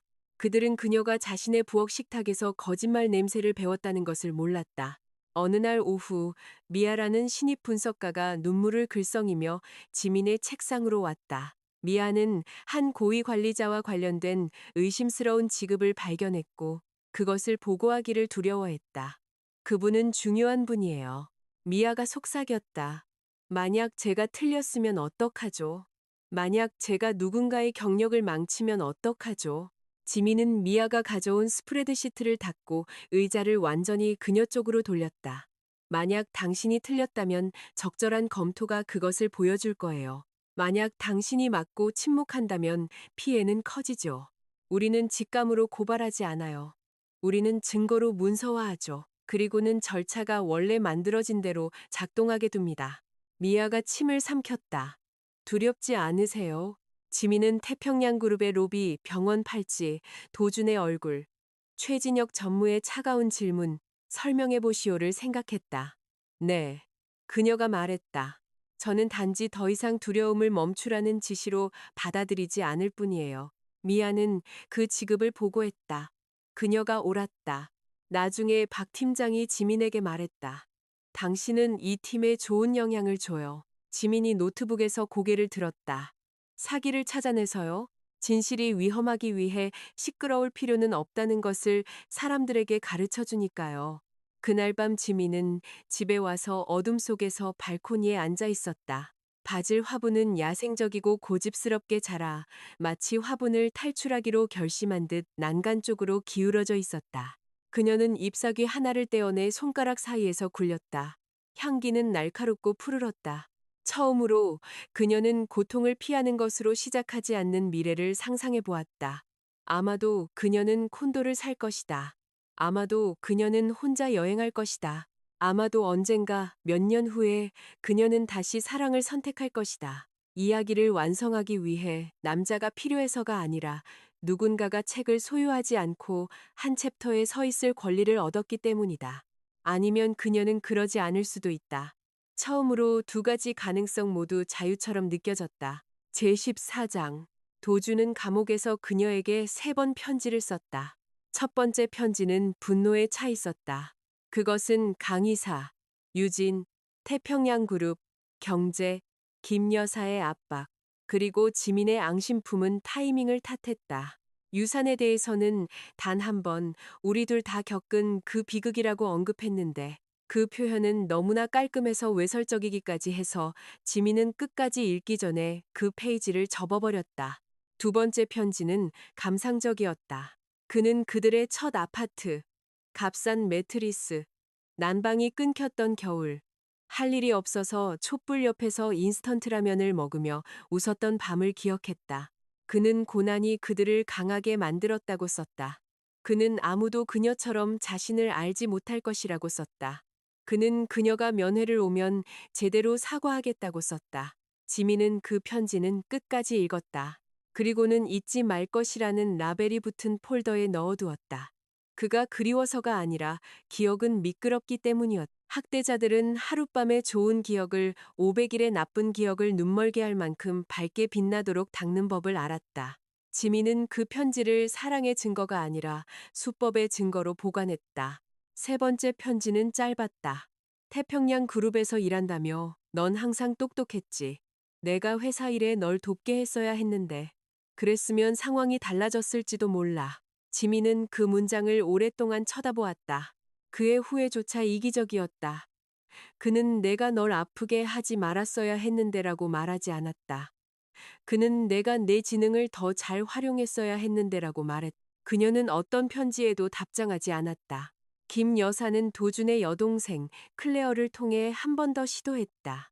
클레어는 지민이 옛집에서 가져온 몇 가지 가족 물품을 돌려줄 수 있는지 정중하게 묻는 문자를 보냈다.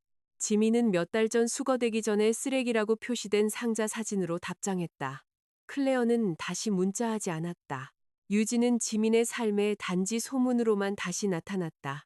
강의사는 옛 협력업체로부터 그녀가 콜럼버스 외곽의 부동산 중개인과 결혼했다는 소식을 들었다. 다른 누군가는 그 결혼이 6개월 만에 끝났다고 했다. 지민은 그녀를 찾아보지 않았다. 유진은 잔인함을 선택했지만 지민은 당신에게 상처를 준 모든 사람이 당신의 마음속에 영구 거주할 자격이 있는 것은 아니라는 것을 배웠다. 그럼에도 불구하고 어떤 밤에는 지민은 유진이 두 아이에 대해 생각하는지 궁금해했다. 순수함으로도 용서로도 아닌 단지 슬픔이 때로는 절대 연결되어서는 안 될 사람들을 연결한다는 이상한 인식으로 그의 겨울 첫눈은 일찍 왔다. 지민은 도시가 흰색과 회색으로 흐려지는 것을 사무실 창문에서 지켜보았다. 그녀의 반사된 모습이 유리에 비쳤다. 머리는 이제 더 짧아지고 어깨는 더 펴지고 입은 편안해졌다. 박 팀장이 열린 문을 두드렸다. 퇴근 후에 저녁 먹으러 가는데 같이 갈래? 지민은 습관적으로 거의 거절할 뻔했다. 도주는 즉흥적인 계획을 싫어했다. 김 여사는 너무 자주 외식하는 여자들을 무책임하다고 불렀다. 몇 년 동안 지민은 유령이 죽기 전에도 그들에게 허락을 구했다. 그녀는 코트를 집어들었다. 갈게요. 저녁 식사는 시끄럽고 붐비고 평범했다. 그들은 나쁜 데이트, 끔찍한 집주인, 사무실 커피, 그리고 박 팀장의 고양이가 그녀를 죽이려 하는지에 대해 이야기했다. 지민은 뺨이 아플 때까지 웃었다. 집으로 가는 기차 안에서 부츠 위에서 눈이 녹는 동안 그녀는 3시간 내내 도준 생각을 하지 않았다는 것을 깨달았다. 그 깨달음이 아무것도 지우지는 않았지만 창문을 열어주었다. 제15장. 구청에서 2년 후 지민은 다른 로비에 다른 폴더를 손에 들고 서 있었다. 이번에는 그녀가 태평양 그룹을 대표하는 쪽이었다. 테이블 건너편 회사는 더 작고 가족 소유였으며 미래를 바꿀 수 있는 파트너십에 열심이었다. 창업자인 이소라라는 여성은 남자들이 자신의 공을 가로채던 회사 직장을 그만두고 그것을 세웠다. 소라의 재무 상태는 완벽하지 않았다.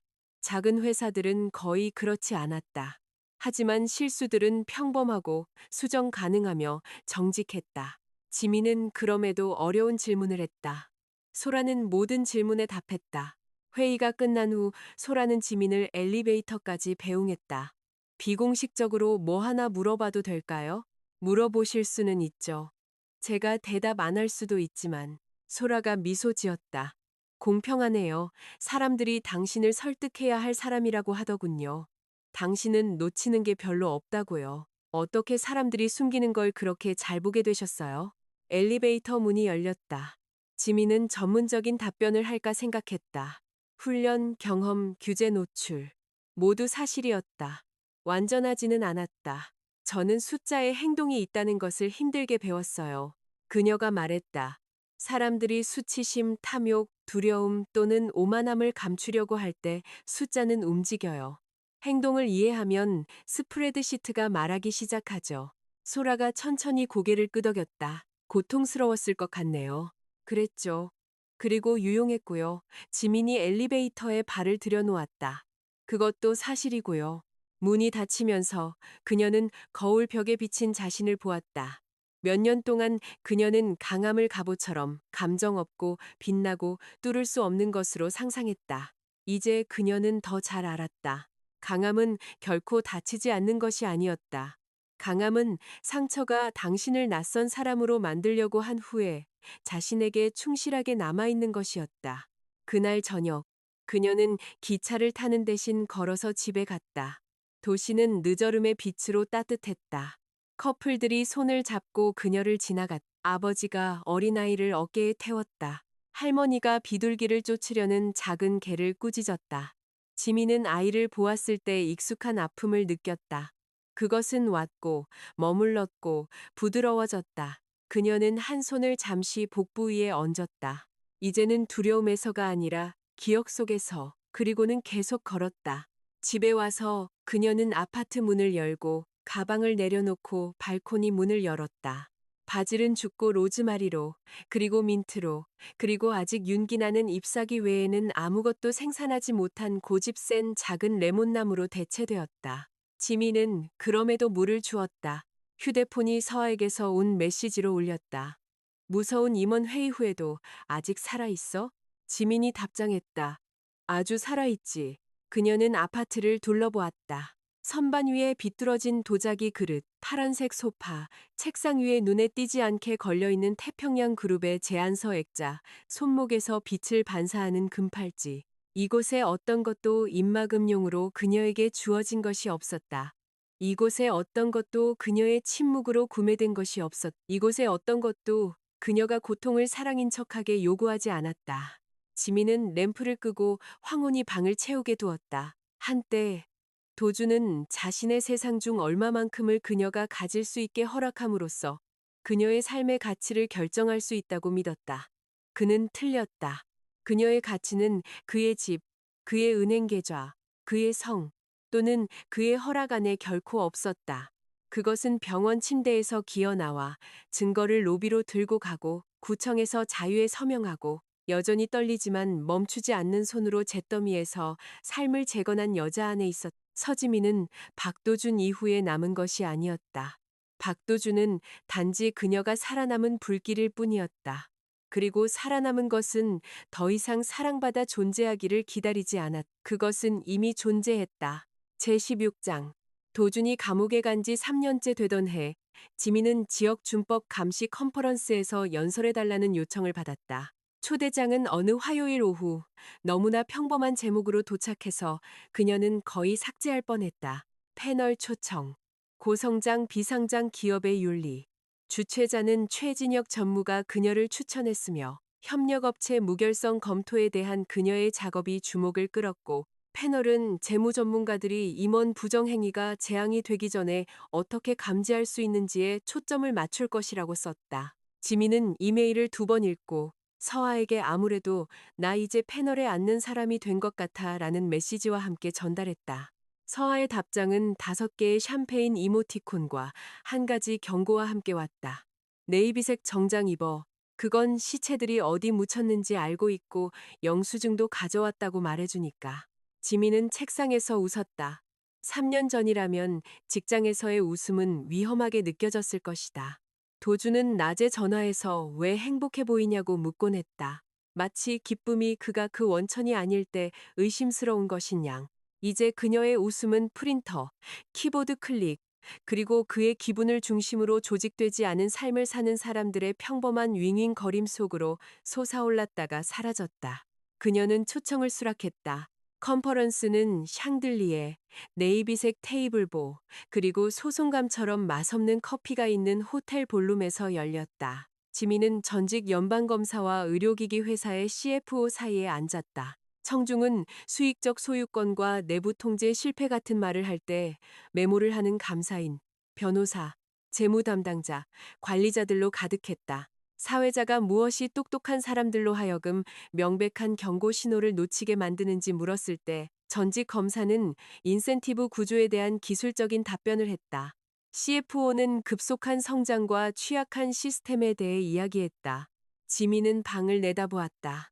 때때로 그녀가 말했다. 사람들은 경고 신호를 만드는 사람이 주변의 모든 사람에게 충성을 침묵과 혼동하도록 훈련시켰기 때문에 경고 신호를 놓칩니다. 방은 그녀가 인식하게 된 방식으로 조용해졌다.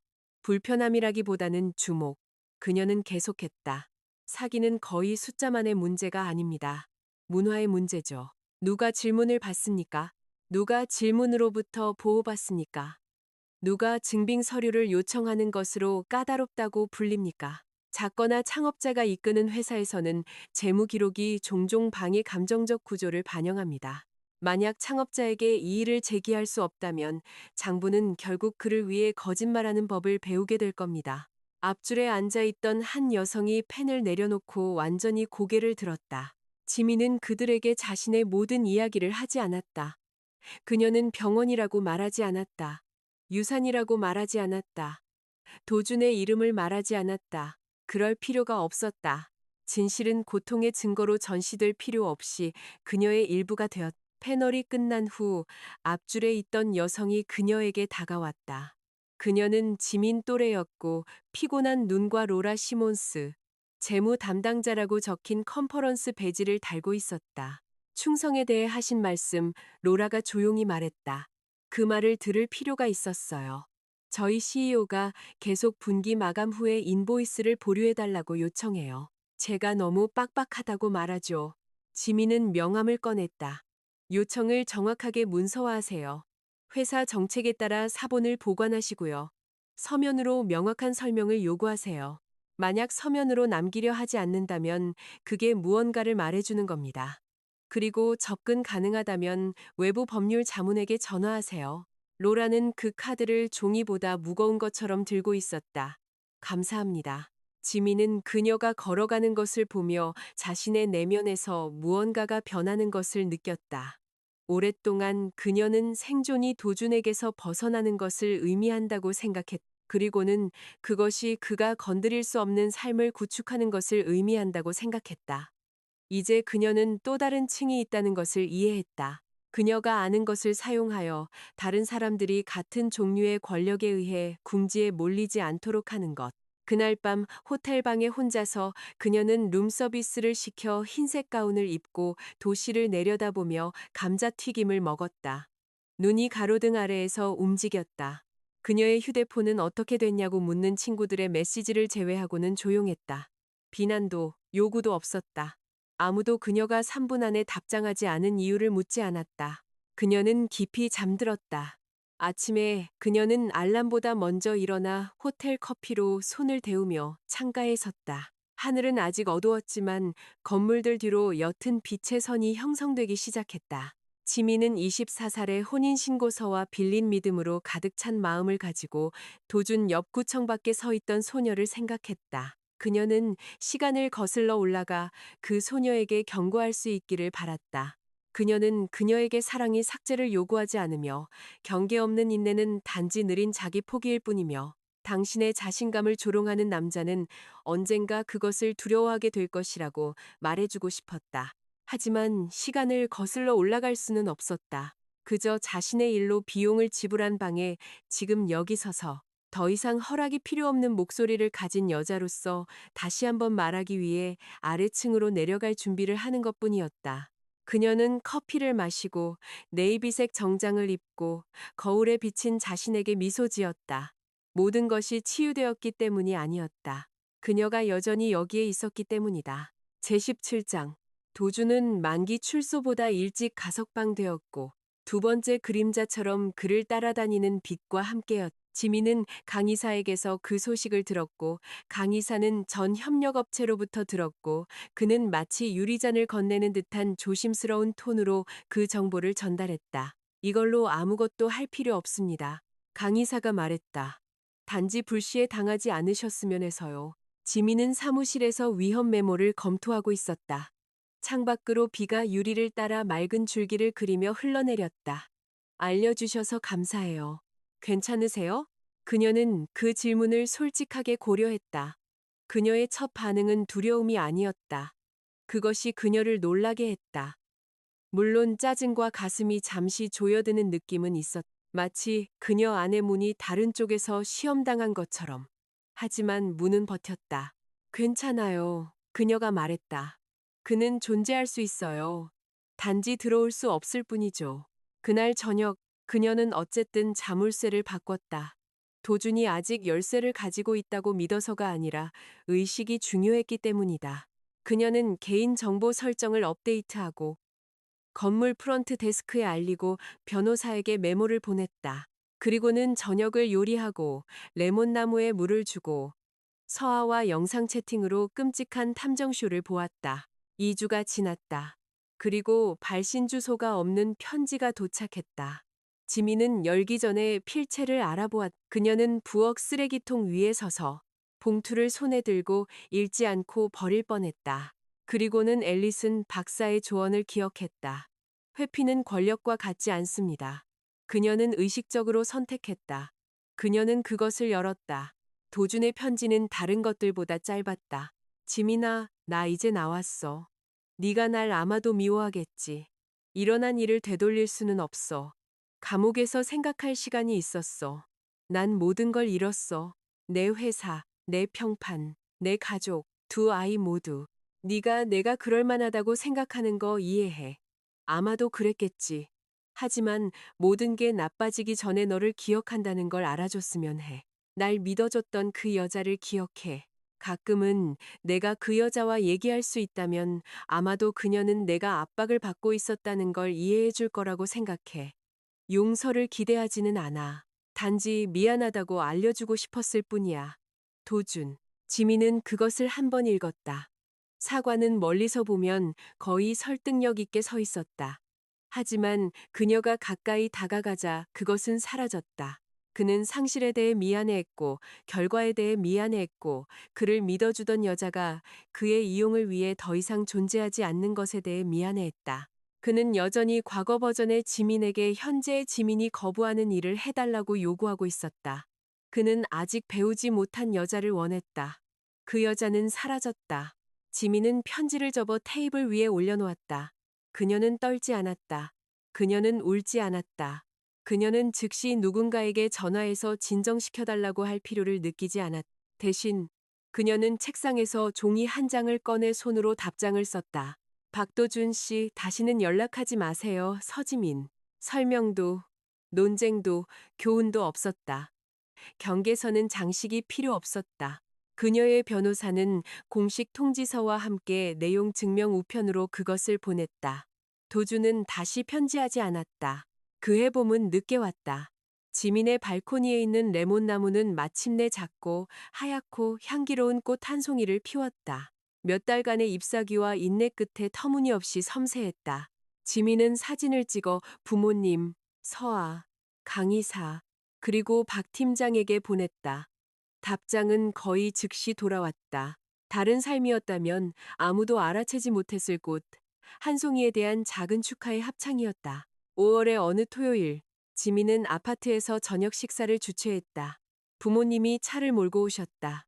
서아는 와인을 가져왔다. 강 이사와 그의 아내 레이첼은 초콜릿 케이크를 가져왔다. 박 팀장은 꽃을 가져와 즉시 지민의 책장을 재배치하기 시작했다. 그녀는 준법 감시 전문가가 혼돈스러운 소설 카테고리와 함께 살아서는 안 된다고 주장했다. 그들은 너무 많이 먹었다. 그들은 영화에 대해 논쟁했다. 그들은 강의사가 대학 시절 지민보다 더 재능 있었다고 아직도 믿는다고 놀렸다. 그녀의 아버지는 어디선가 꺼낸 주머니 칼로 발코니 의자를 고쳤다. 그녀의 어머니는 부엌 문가에 서서 지민이 웃는 것을 지켜보았고 잠시 그녀의 눈이 가득 찼다. 지민은 보았다. 그녀는 부엌을 가로질러 그녀를 안았다. 괜찮아요, 엄마. 어머니는 그녀를 더 꽉 안았다. 알아. 그녀가 속삭였다. 그냥 보는 게 좋아서. 모두가 떠난 후 지민은 접시, 잔, 그리고 달콤한 케이크 냄새로 둘러싸인 조용한 아파트에 서 있었다. 그 어수선함은 부담으로 느껴지지 않았다. 그것은 삶의 증거처럼 느껴졌다. 그녀는 발코니로 걸어나갔다. 도시는 따뜻했고 활기차게 윙윙거렸다. 아래 어딘가에서 자동차 경적이 울렸다. 누군가 보도에서 웃었. 레몬꽃이 밤 공기에 살짝 움직였다. 지민은 손목의 금팔찌를 만지고 어두워지는 하늘을 올려다보았다. 항상 전과 후가 있을 것이다. 도준의 발길질 전, 병원 후, 구청 전, 진실 후, 존중 없는 사랑이 단지 더 부드러운 조명을 가진 감금일 뿐이라는 것을 이해하기 전, 떠나는 법을 배운 후. 하지만 그 후는 비어있지 않았다. 그 후에는 일, 친구, 부모님, 햇살, 힘든 아침, 평화로운 밤, 마침내 꽃을 피운 식물, 그리고 더 이상 다른 사람의 위안을 위해 내어주지 않는 자신이 있었다. 지민은 안으로 돌아와 발코니 문을 닫고 부엌 불을 껐다. 어두운 창문 반사에 그녀는 자신을 명확하게 보았다. 구조되지도 망가지지도 기다리지도 않는 자유로운 이야기 끝까지 함께 해주셔서 감사합니다. 이 캐릭터들의 생생한 여정은 계속해서 펼쳐질 것입니다. 제 작품을 사랑해 주신다면 좋아요 버튼을 누르고 비디오를 저장하고 더 많은 모험을 위해 구독하는 것을 잊지 마세요.